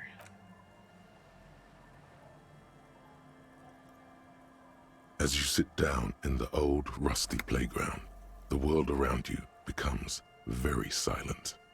The hinges creak under your weight, dangerously so. Nothing but the sound of seagulls high above in the sky, echoing like distant laughter. Ice cracks around the blue motor carriage in the sea. We will whistle a jaunty tune, which I will not do into this headset, so as to not destroy the ears of anyone listening. The tune on your lips forms a strange, yet undeniably beautiful contrast with the surrounding bleakness. The lieutenant gives you a quick glance. Then, still looking straight ahead, he joins you with a higher-pitched and slightly more melodic trill. Hey, there you go, Kim. Two birds on a wire, whistling by the seaside, looking at the water, and a sunken car. The clouds pass in the sky, and the shadow of the swing moves like the hour hand on a timepiece. 30 minutes have passed. Oh, hey, thank you so much for the follow. As I say before, I do have anonymous follows on, so if you want to say hi, feel free. Otherwise, please feel free to lurk and enjoy the show.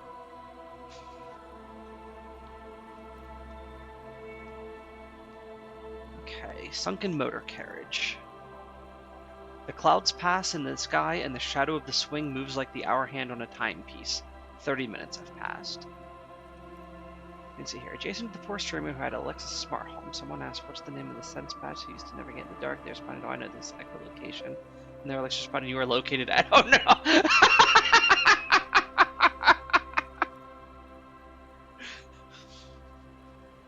Yeah, I have worked in IT for close to 20 years, and I refuse to have, like, any smart devices in my home. I just will not do it. Looks like this might take a while. Time to present a good topic for discussion. Oh, this is our time to dig into Kim's past.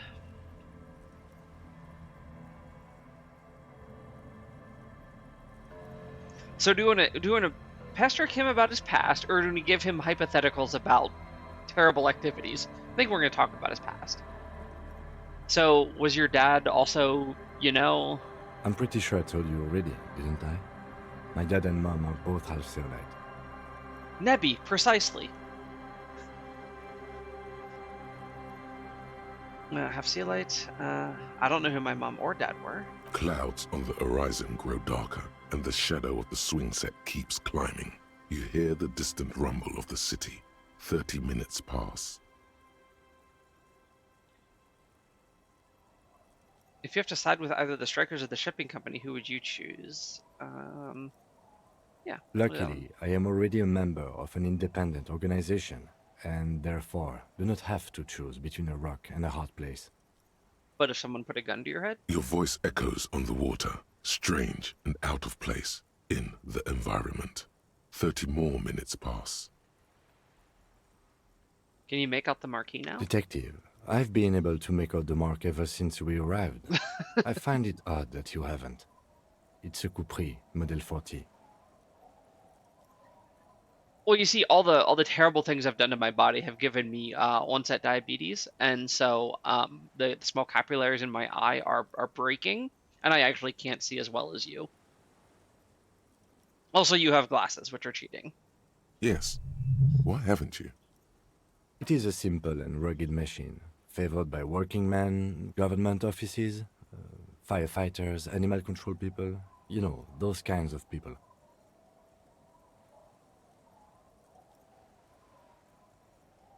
Okay, Squint, is that a number on the side? Yes, 41.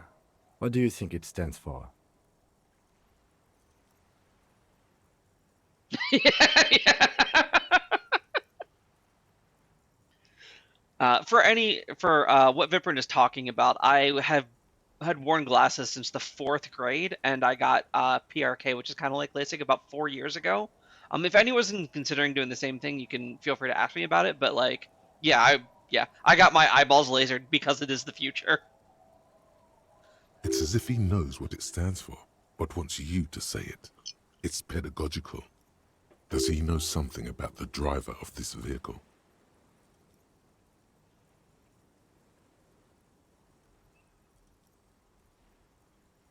Uh, 41 is his rank in the underground street racing hierarchy. Small fish, this one. But it could also be the number of a police precinct. Precinct 41. Your precinct. Oh no, I get it. Yeah, no, it was great. It was an absolutely miserable week, and then a sort of kind of dodgy 3 to 6 months. But then it's been great ever since. A massive pit opens up in your stomach, and the most terrible feeling comes over you. Is this mine? Is this my Lori? No. Just nope. Say no to this, Harry. No. Yes, your car is in the sea. Face it, so we can start dealing with this. Oh my god, it's mine! I drove my car to the sea? I'm afraid so, yes. Ow! It looks like you started in front of the whirling, jumped over the canal, and then drove your vehicle in the sea right here.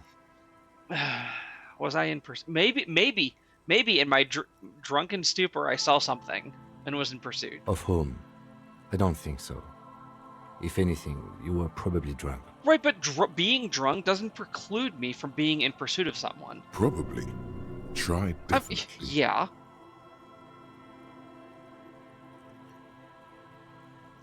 Things were going well. You can still whistle. Besides, the night is always darkest before the dawn. Thanks, Kim. At least we have a pretty good suspect. If we found your motor carriage in the sea, maybe we'll find her too. How do we get it out? Detective, we don't. A rescue operation really isn't viable at this point. It's sunken too deep. There is no access ramp to the coast. So it's just gonna be there? I'm afraid it will have to be there like that for many years. Look at it. Parts of it might be salvageable, but overall, this machine is a write-off. I'm pretty good motorics. I think I can fix it. That is very unlikely. All the electrics are toast. That goes for the electromagnetic steering and brake systems as well. You'd be lucky to find one undamaged component in there. In a few months, there will be nothing but rust left of this vehicle. It'll be cheaper to buy a new one. The water gets in everywhere, it freezes, just busts everything up. Well, not cheaper. This motor carriage costs 40,000 real. But in the long run, it still makes more sense to buy a new machine than try to refurbish this. So 40,000 real. I have 32. Also, now I'm curious. Let's do a little math. So if the Whirling Rags, where I'm saying, it's not like the cheapest shithole in the world, but it's not like a really nice hotel. If you were to stay at a place in like the Whirling Rags, how much do you think it would cost per night? What, like 50 bucks? 60?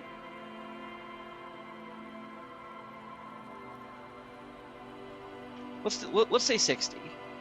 Assuming we're in like a relatively worn down area, and it's a nicer place than what it could be. Let's call it 60 a night. So that's 3 times more than this. Which means this spoke-wheeled buggy costs roughly $120,000.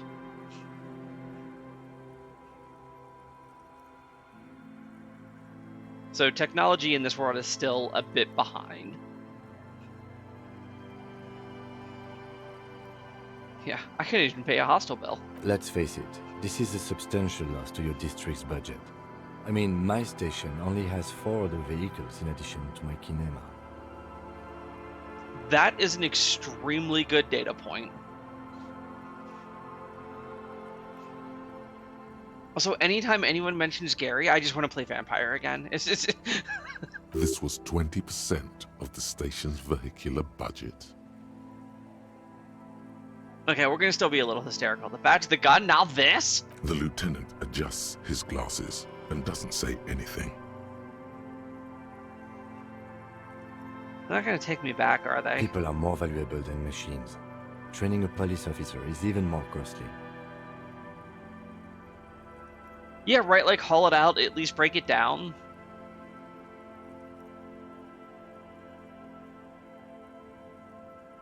Right, exactly. Unless it's something like all the parts, excuse me, all the parts that are worth any money were the ones destroyed by the rapid freezing and thawing. Because this car's been in here for like a week. No, I have no intention of ever going to Gary, Indiana for any reason.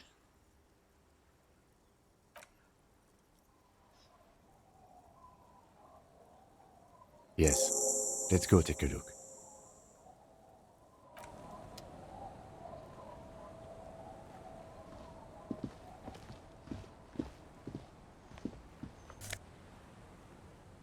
Okay. Fuel canister, I wonder what... So, my thing is, I mean, I keep getting these, like, moderately expensive items. Like, this is worth 11. This is 13. I think I've got something else. Yeah, the rifle's 11. But all of it could be relevant to the plot.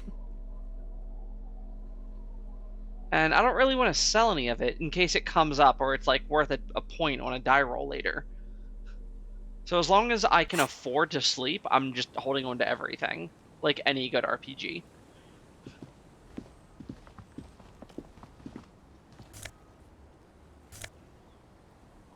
Oh! Yeah, no, it's like everything in this game is an elixir. Yeah, it's terrible. Although, I have found my badge. This is like the second task I picked up when I started the game. I have now found my badge. Also, I found a jacket. I already had one, but now I have another.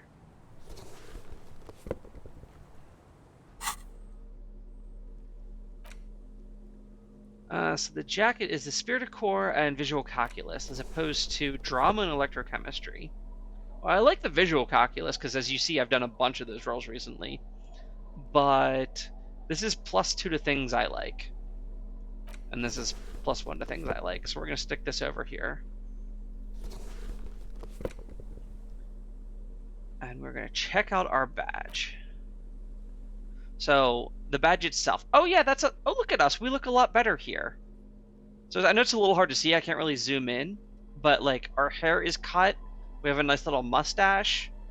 We're a little pale, but we got a suit on. Yeah, we look reasonable. So, thick blue piece of acrylic covering a thin leaf of paper with the officer's name and rank on it. Next to the writing, you see a man stare back at you, a younger version of you, already disintegrating inside, but still presentable on the outside. I do need to glow up. A police badge on which you see the photo of a man, you. Some seaweed is stuck to the back. I had a nice little glow up yesterday. I trimmed my beard back, edged it up, shaved my head, all that good stuff. It was nice. I found my badge. At least something good came out of all this. I studied it. Encased between 2 durable plastic sheets is a bluish card with lines of information and a watermark in the shape of the street grid of Revachol West. You see a photo, a name, a rank, a document number, the date of issue, and, in the lower right corner, your precinct. Name, Harrier Dubois. Harrier? That's long for Harry. So you are Harry. Everard was half right. Probably not a lot of people know your full name. Whoever told him you're Harry Dubois didn't. What kind of name is Harrier? It's a wartime name. Revolutionary. The kind mothers give their sons during troubled times. Like Undying or Boxer or Ironhide. No, I actually love this name because, like, I'm Harrier, right? So, I mean, you could use it for, like, a jet, right? Like a Harrier. Or is a Harrier a jet, or is it more of like a station? Yeah, okay, it's a jet, right? It's also, oh, it's a bird. I did not know that. No, but like, so less Harrier and more like, I'm really good at harrying people, and they called me like the human can opener inside. Yeah, I think the name fits. A name like armor. VTOL? Oh, vertical takeoff and landing. Okay. Yeah, so they just bounce up, do their thing. Nice. Yeah, Harrier Dubois it is then. Accept it. Pleased to make your acquaintance, Harrier Dubois. Thank you, Kim Kitsuragi. The badge in your hands shines as you rotate it, catching light. You see lines of information. Let's look at the photo. The man keeps winking at you with his green-gray eyes. The photo is old, no doubt about that. Oh, I'm sure. Like, I am fascinated by the idea of, like, something that normally only goes horizontally. I mean, you know, like, it picks up vertical, right? But, you know, like, your average plane. To have something that is shaped like a plane that can just go straight vertical with no horizontal component, like, that's really cool. But the badge is new. You used an old photo for a new badge. 8, maybe 10 years. The guy in the picture is rather good looking. He's got a nice haircut and is distinctly lacking in massive sideburns. Hey, those are an upgrade. Why is he winking? What do you think? His face is already contorted by the expression, although it looks less grotesque on him than it did on you. It looks like you had quite the charming face way back then. Your hair is brown and slightly curly. Your eyes seem more clear somehow. Yeah, well, that is what happens to us all, isn't it? The lack of alcohol swelling is a bonus, though there's a pinch of that in your cheeks already. The badge in your hand shines as you rotate it, catching light. You see lines of information on it, and a shining watermark. Okay. Lieutenant 2JFR? Lieutenant W. Freighter. What is a Lieutenant W. Freighter? The lieutenant is a rank above sergeant and below captain. It's the highest rank in the RCM that still does field work. I am a lieutenant. Alright, so I am kind of a badass. Alright. And a W. Freighter? The title of Freighter is added to your rank when you decline a promotion to a higher rank. In your case, captain.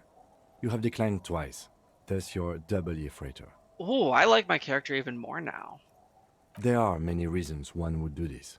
The rank above you in your precinct's décomptage might be taken, or sometimes promoted officers do not want to replace their superiors out of respect. Or stay with me here. I love my job so much, I refuse to enter a higher position, because I think I can do more good where I'm at. And sometimes they just prefer the type of police work available to their current rank. In your case, lieutenant. What's a décomptage? Décomptage is the hierarchical system employed by the Revachol citizens' militia. It means counting down to twos. Thank you, Kim.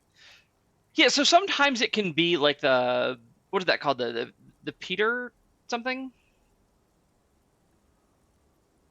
Where basically you get avoided into... or you get promoted into incompetence.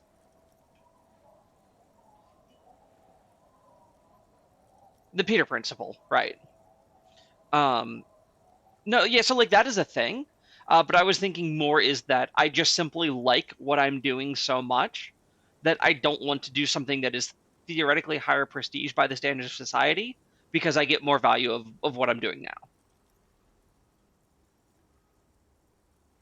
The countdown is modeled after the dual leadership system employed by the left during the revolution, which in turn was developed by last century experimental psychologists in the University of Königstein. Königstein? The lowest rank is junior officer, usually teenagers. Then there are the patrol officers, then sergeants, lieutenants, and then a captain. That's basically it, except for a few kings. Kings? Kings like satellite officers and the additional freighter rank I already explained. Satellite officers? You are given the title of satellite officer if your partner is quickly promoted through the ranks and you rise with him. You don't seem to be a satellite. Wait, so you've been putting up with my bullshit because I'm your superior? No, I've been putting up with you because despite an unconventional approach, you are doing good police work. Aw, thanks, Kim. It matters more than driving your motor carriage into the sea. And now we've even found your badge. Alright, turn back. Such a small yet precious thing. Expensive paper caught between thick plastic, like a fly in amber. It reads... Okay, Rev 12-62-05-GM41. That's just the serial number. Oh. Revachol, Jamrock, Precinct 41, with some numbers thrown in there for good measure. Great. The numbers are not there for good measure. Oh. They have an administrative purpose, one that's unfortunately been erased from your memory. Damn. Okay, date of issue 7th November 50. 4 months ago. I'm guessing that's when you were promoted to the rank of Lieutenant W. Freighter. A new badge usually comes with a new rank. You seem to have been doing well there. So what happened? The case created a lot of edge you have to take off. The death march really gets us going. You're pretty sure you weren't doing well, but better? Probably yes. Precinct 41? Yes, it's the designation of your precinct. Right, yeah, we know 41. Like mine says 57.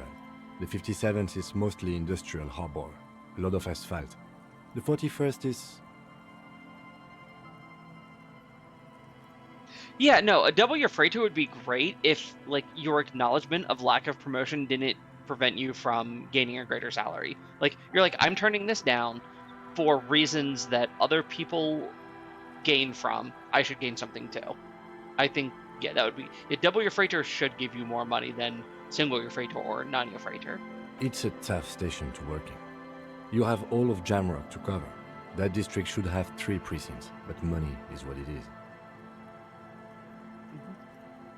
But then again, it's a legendary district, and a hell of a station too. It must be an honor and a curse to work with people like Price, McCoy, Berdiayeva. Oh, I want pizza. Damn. Roberts, Feuerbach, Dimitri. Suddenly, names from your decomptage flash in your forebrain. The badge in your hand shines as you rotate it, catching light. You see lines of information on it, and a shining watermark. Okay, so we learned a fair bit there. That was nice. We completed a task.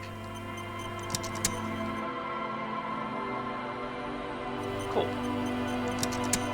Okay, is there anything else around here?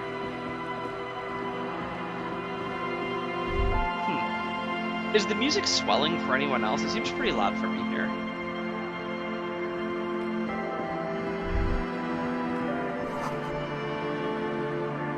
Okay, yeah, I thought so.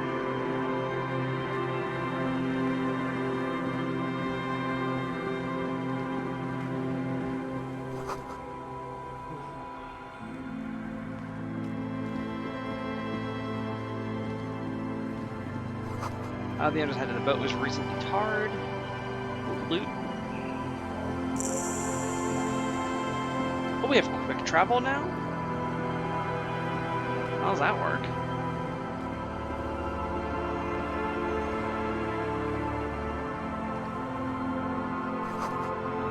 Wedding stone.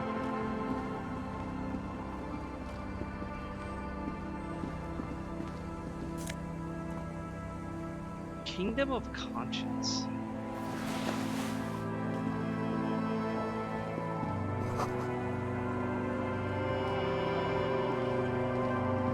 Yeah, I agree. Although, that stuff also, like, it is winter around here, and that did seem to be ice, so, yeah, maybe. Unless someone else was through here recently. Cinder blocks charred. Yeah, makes your fire pit.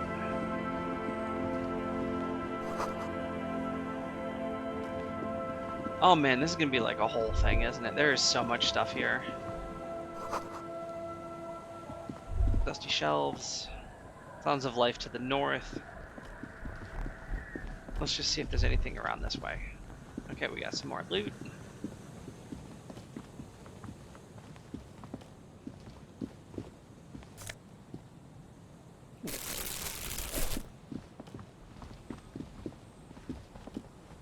See, we've got another boat. Okay, that's the lorry. There's the swings. We come down this way. Does this head us back to where we were? Okay, yeah, there's where we came from.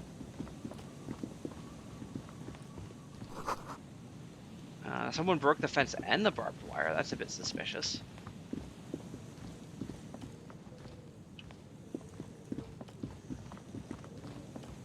When stones being rusty is an interesting concept, given you want flexible material harder than the steel/iron you are sharpening. I'll have to admit that is much more your bailiwick than mine. I once hung a railing and was annoyed at how precise a 1/4 inch really had to be.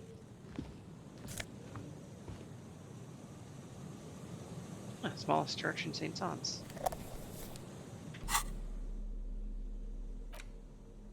So, a tape you found from a shack on the coast. The A side has smallest church in St. Saëns written on it, while the B side is supposed to contain the instrumental version. It requires a boombox to play. Yeah, geometry do be that way. Like, for as much as I'm on computers, and we all say that, like, computers are, like, very precision things where you have to tell it exactly what you want it to do, I have experienced nothing more uncompromising than, like, the screw that you hang, the screw that you use to try to hang a railing at a 45, at whatever angle you use to align with the steps. That was just, it was so hard. The porter reel is just what you needed. The reels attached to the apparatus with a satisfying click. The tape is routed behind the magnetic reader. Yeah, and I'll tell you that. I'll tell you this, Vipper, and of course everyone else can hear. The secret shame of my home improvement life is that on the railing that goes from my first to second floor, which did not, so it was just a staircase. There was no railing, and I installed one myself. On the So there's 3 sets of mounts that stabilize it in place, and on the upper one, there's 3 hooks, or there's 3 holes, and on the bottom of the 3 holes at the top, buried deep in the screw hole, is half of a drill bit because it just snapped off inside. Because I'm terrible at that sort of thing.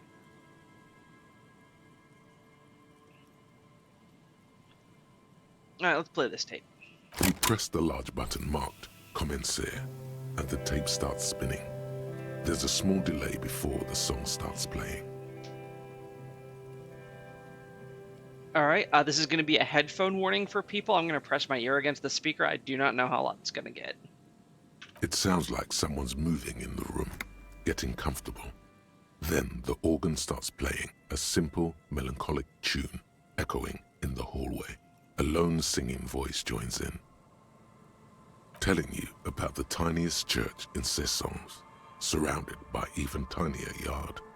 You almost feel the seaside mist on your skin. It's mega sad.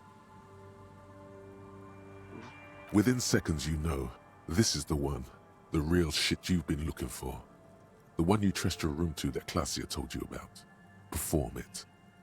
A click, then silence for a bit. Then the tape stops spinning. When I was in machinist school, I truly learned the concept of taking off a thou, a thousandth of an inch being a rough cut.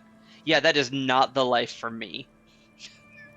I truly appreciate everyone who has that level of precision and can help, like, build the world that we live in.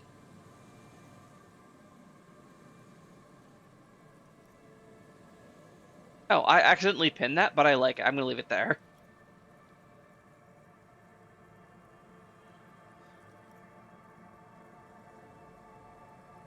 Okay. Tape's not spinning. Could I sing this for? Is this my karaoke song? Could I sing this for karaoke? I think I could sing this. Of course you could sing this. You could take sad to a whole new level with this. And you already know the lyrics since you've listened to it like a million times. All right. Yep, they're all here. All 3 verses. And the B-side of the tape contains the instrumental version. It's like the world itself is telling you to do it. Only one obstacle stands on your way. What's the obstacle? Gart. You have to convince Gart to let you sing karaoke in the whirling. After you've won him over, you can express yourself. Let the pain out. Make everyone understand. I'll have to admit, despite the fact that I'm down here and I'm exploring all sorts of new plot threads, I am sorely tempted to run back to the Whirling in Rags and sing this right now. The lieutenant watches you pack up the boombox. He doesn't say anything.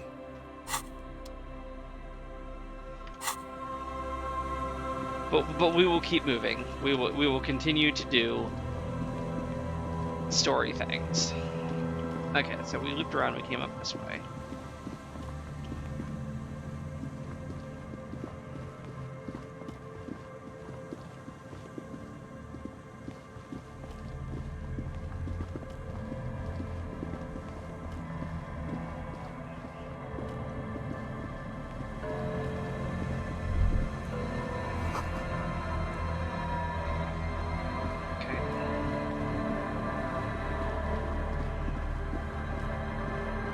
Also, I realize now I just did the shower thing where, like, you think of a great comeback several hours later. Because Violet Volume was in here a couple hours ago, and she said she really liked my outfit. And what I should have said at the time was, thanks, it has pockets.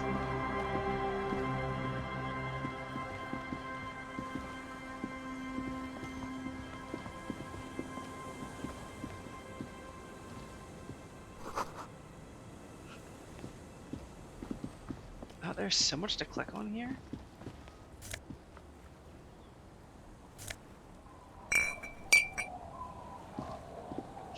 Checkmate, Violet, indeed.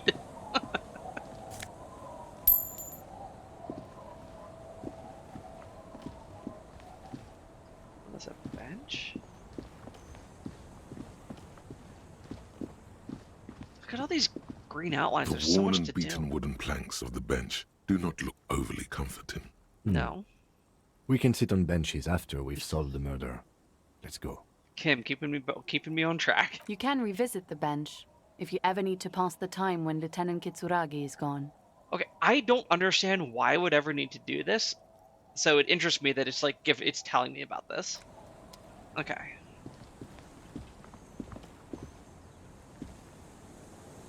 Okay, I don't really want to talk to people yet. I kind of want to loot for a minute because we did a lot of talking today.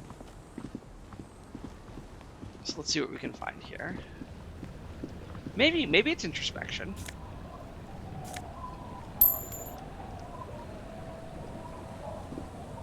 Let's hit the yellow points in the buckets and whatnot, and then we'll start working around. Oh, perception boots. Sorry, Frankogian gallery boots. No, they're perception boots. So I have personally not talked to my necktie in this playthrough, but I understand that that is an option, especially if you're like heavy shivers or whatever. I know that's like a thing.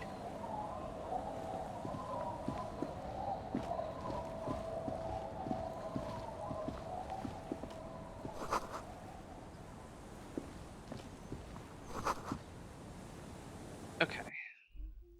Oh, there's a house. What is going on? Feel safe and warm in here, not like the outside. We're just wandering into people's houses. It's totally fine.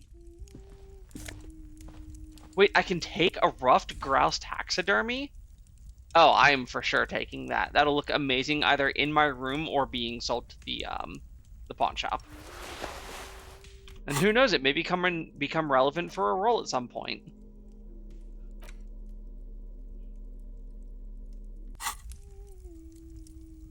Hey, kid. Hello, mister. Right? But not throwing chickens. We definitely don't want to start throwing chickens.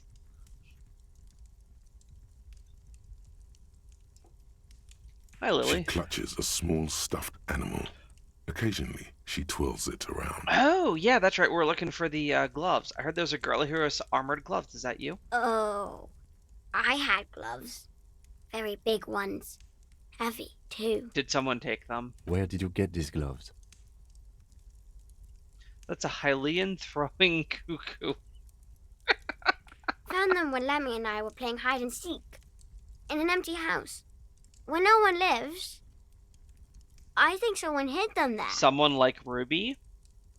Where are they now? I hid them. The twins were gonna take them. They're stupid. She lifts her stuffed toy up and looks into its one remaining eye as though searching for confirmation. We're going to need those gloves. It's for important police business. Also, so I can turn into RoboCop. Oh. That does not sound good, little child. They're in my sandcastle. Behind our house. Under the sand. You can break the castle. It's not very good. Well, I don't want to break your sandcastle. I'm sorry. Do you know anyone named Ruby? Luby. Raluby. Yeah, that reverse Japanese sound is hard, I know. My mom tells me I'm a big girl. But she doesn't know that I can't say Earl. Or sometimes I can. But then Uller. Yeah, when I was a kid, I had inner ear problems, and I had a real problem distinguishing between B's and F's. So if I wanted to say something was fun, sometimes I would say it was bun. But when something cost $1, that was kind of a problem. Kids. The fuh. That is an entirely reasonable issue because the fuh. Yeah, they're both fricatives, right? They both the fuh. They both have you're pushing out air for both of them. The fuh. And they're really close. Yeah, I can totally see that being a problem. Where are your parents? My mom's outside. And I didn't really know about my dad. She gives you a bright smile, like it's a good thing. What's this? This thing I just stole from you? It's a grouse. Well, yeah. Wasn't Garth, the cafeteria manager, trying to repair a piece of taxidermy? Thank you for reminding me of this game because I forgot in the past 3 weeks. Can I have it? Sure. I mean, you already took it. I don't like it anyway. It looks angry. Alright, fair.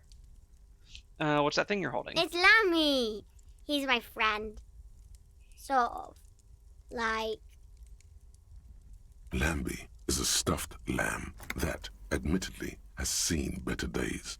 One of the eye buttons is missing, and the fur is tattered in several parts. Lambie looks soft. Yes. Very soft. I will press my cheek against Lambie. Isn't he soft? Aww. Well, that's nice. I was gonna burn a magnesium, but I guess the stuffed animal will do it for me. Goodbye. Bye. Well, that was quite fruitful. We got a taxidermy bird. We got a hint on the gloves, which I think are going to be right here. Weather has not been kind to Lily's little sandcastle. The once mighty towers are quickly eroding away. You can see something shining back to you from what must have been a vast underground catacomb network.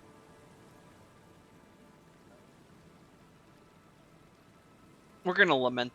You can lament the sandcastle a little The bit. little castle? Yeah. The reigning lord must have come upon some really tough times to let it sleep in such decrepitude. Kitsuragi could be an author. Okay, reach into the catacombs, pull out the shiny object. The walls and floors give way to the giant's greed, collapse and present you with a pair of ceramic gauntlets. Sweet. Congratulations. That's the gauntlets down then. We're doing good on the armor collection front. Check this stuff out. What do we got here? What are these? These are the... these are the peptides, right? The motorics, the psyche, and the minus morale. We're running out of room here. I don't really got a whole lot left. Oh, +2 to interfacing. I think that's strictly superior to the gloves we're wearing. No, we're wearing +1 interfacing. Let's just swap that. Yeah. Do that.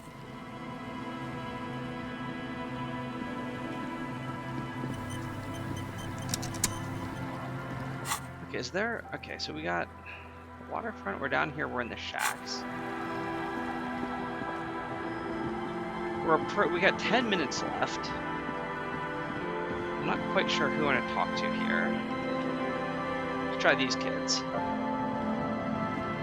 The scruffy-haired little boy kicks a stone. He can't be more than 5 years old. The other one looks indistinguishable from him. He watches his brother kick the stone with his tongue lolling out of his mouth.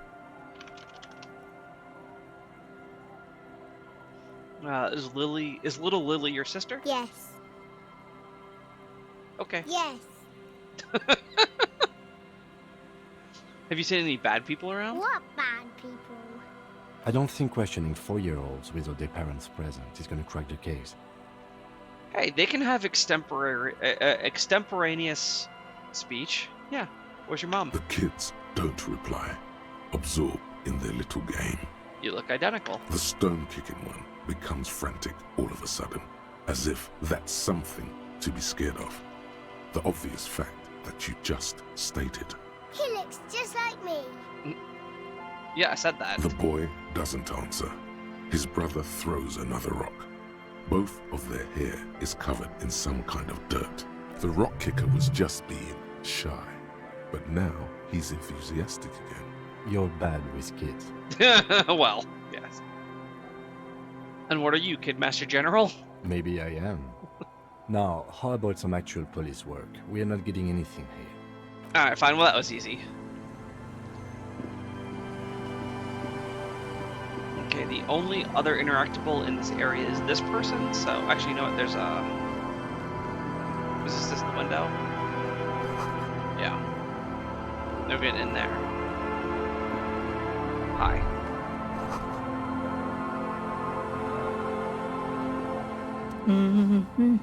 Yeah, we got a washerwoman here.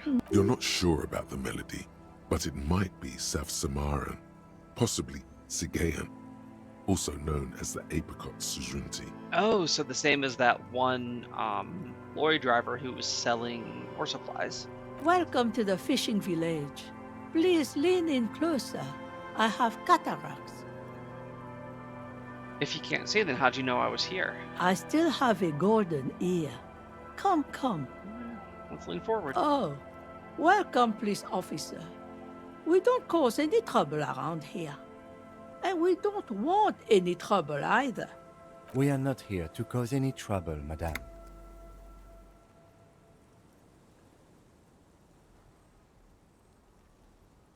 When he said we're cops, we don't cause trouble. We take care of trouble. Oh, of course. Last time we saw you around here was 12 years ago. You also came to take care of trouble then. Wish you did. But still, in Martinez, you're considered an ill omen. I've been here before? No, not you personally. I meant the RCM. Some of the men got into a fight.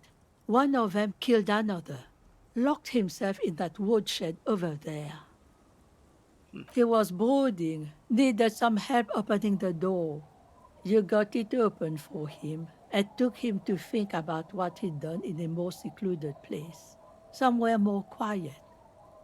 She says it as if he was on some kind of spiritual retreat. So what kind of ill omen are we talking about here? Oh, the usual. Dark tidings. Black hound. If I'm considered an ill omen, why didn't anyone tell me? Maybe they are afraid. I'd ask why, but... Because you're an ill omen. Yeah, thanks. But you're still welcome here. As long as men with guns aren't chasing you. And maybe even then. Because that's the kind of fishing village we've built. Alright. I'm sorry there's not a lot of room to park the motor carriage. And not a lot of houses. Or a lot of people. My kids are long gone. Searching for treasure. So are others. It's okay. I found a spot for the motor carriage. It's totally fine. It's got a perfect parking spot. Ah, look at me ramble on. What brings you to us? Have you seen a red-haired woman named Ruby around the coast? Nay, I haven't seen anyone lately. Do you know who I'm talking about? This is my little cinder block town. I know what goes on around here. Alright. She's being evasive. She knows something. There was a murder in Martinez. She might be a suspect. We would appreciate your help. Would you now? I know how this world works. And it doesn't work when people tell on each other.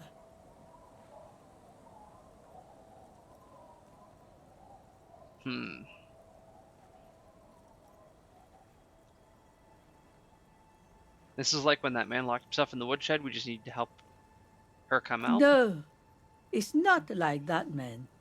With him, we called you. Right now, you just arrived by yourself, like a raven plucking at the window glass.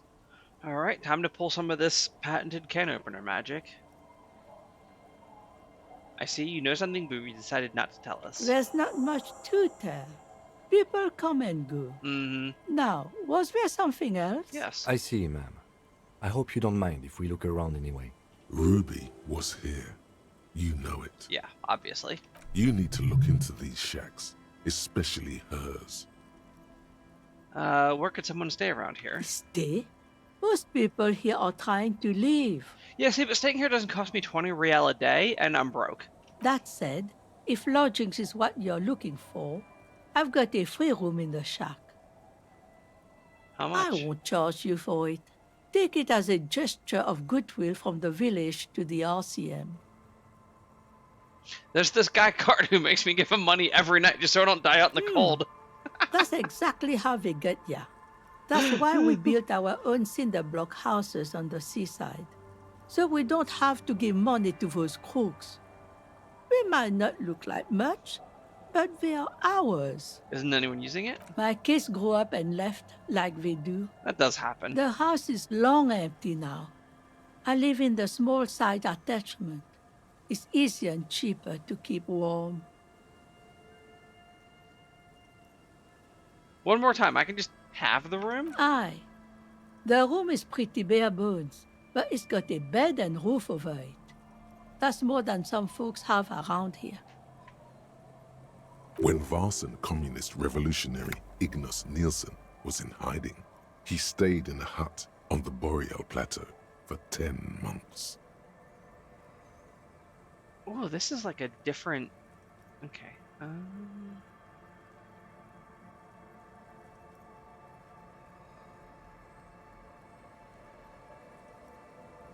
No, this is Rue over Charlene hospitality. The guard must be half kipped or something. Go ahead. Call people rude things. We've heard worse here. Now, are you interested or not? You've got yourself a tenant. Don't make an old woman regret opening her house to the police. Well, if you are not in the hostel in the morning, I'll know where to find you. Here, in a shack. What is in this fishing village? Just us. It's barely a village anymore. We almost don't exist. This is pretty much a non-place.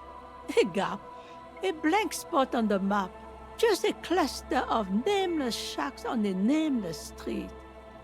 You know, that's something that will always stick with me. When I was younger, my parents had built a cabin sort of out in the wood. There was a couple like spread out cabins, and there was a lake out that way and whatnot. And we would always drive.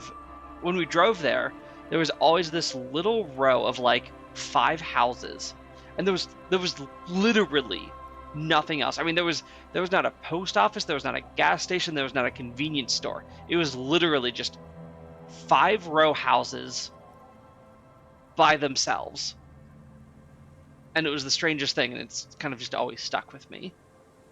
The place is so pornographically poor, it's not even funny. Yeah.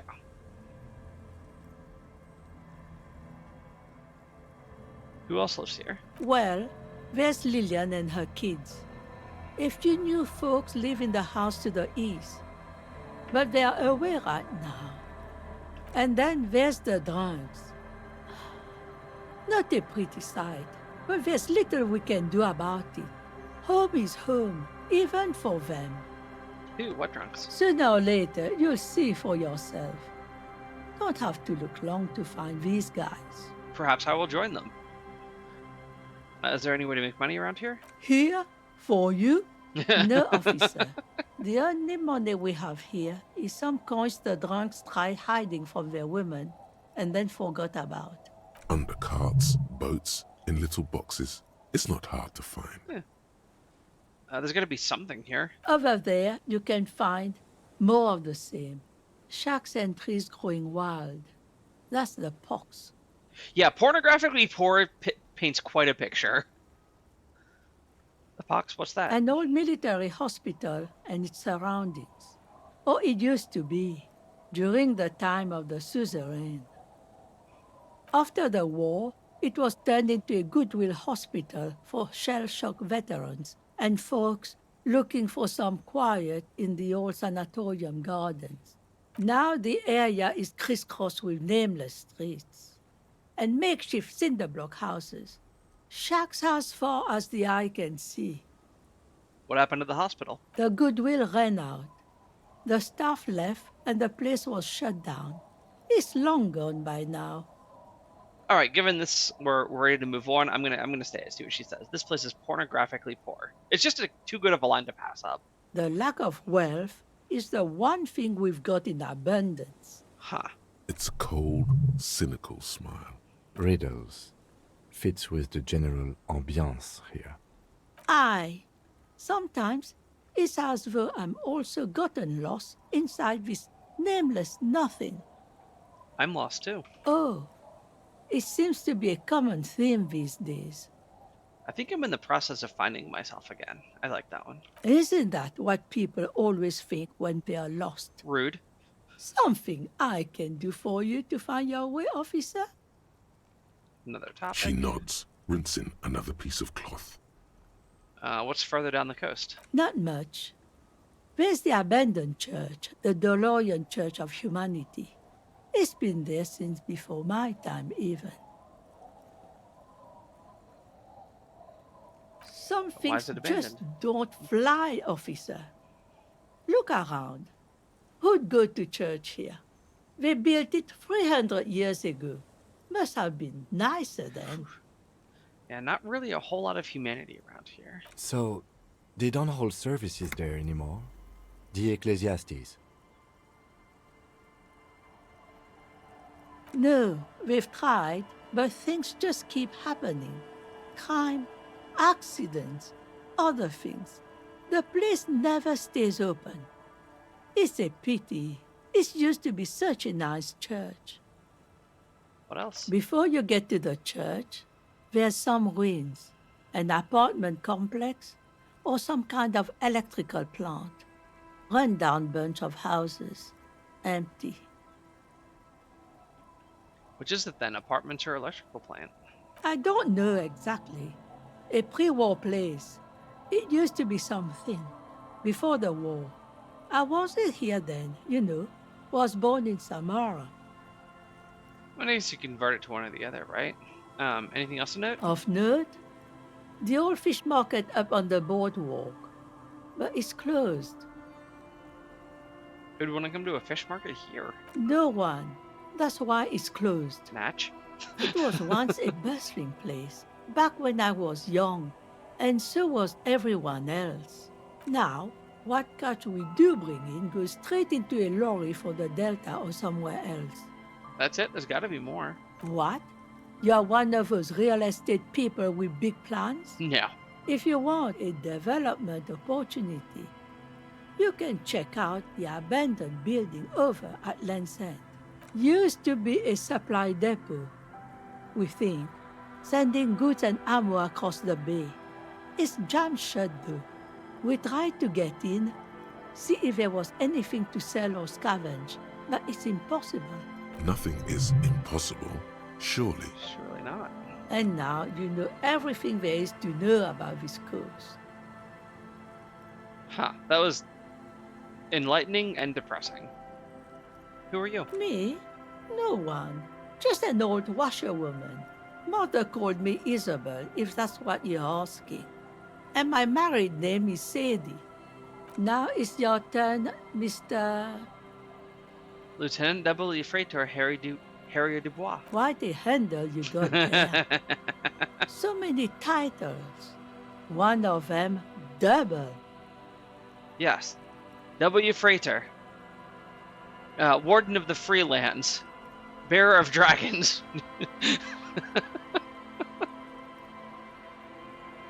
Oh, I was asked to get her signature, but I don't want it. So I'm off. Okay. So it is... We're a couple minutes past the end of stream time. So what we're going to do is grab a quick save. See if we can mess with this letter. So... Basically, the union leader wants us to get signatures for this, so he can get a complex built, which is going to displace local residents, and we don't want that to happen. So we're going to try to forge the signatures so they're invalid, and then ship it off. You take the legal documents out of the envelope, a 12 to 40 month construction period, and the zoning plan in the addendum. And Everett's people could be watching me here, so we're still at -10, so we're not going to do it. And I am very sad and disappointed. Alas.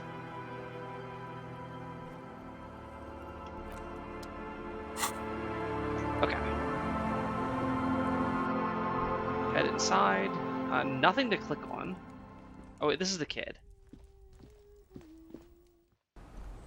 Yeah, that's a good idea. I will do that. Maybe it's because I was just like standing outside. The door has seen better days. The layer of paint has started to peel off due to the salt and wind from the sea. I'll wait outside to give you some time and privacy to check out your new living arrangement and look for any signs of Ruby. But just so you know, after we are done with the day, I'll still be staying in the whirling in rags for the night. We'll meet in front of the shack in the morning. The key turns with a satisfying click. You can enter the shack now.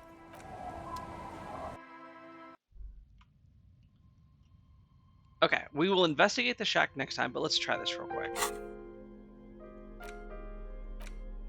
We take the legal documents out of the envelope. Great.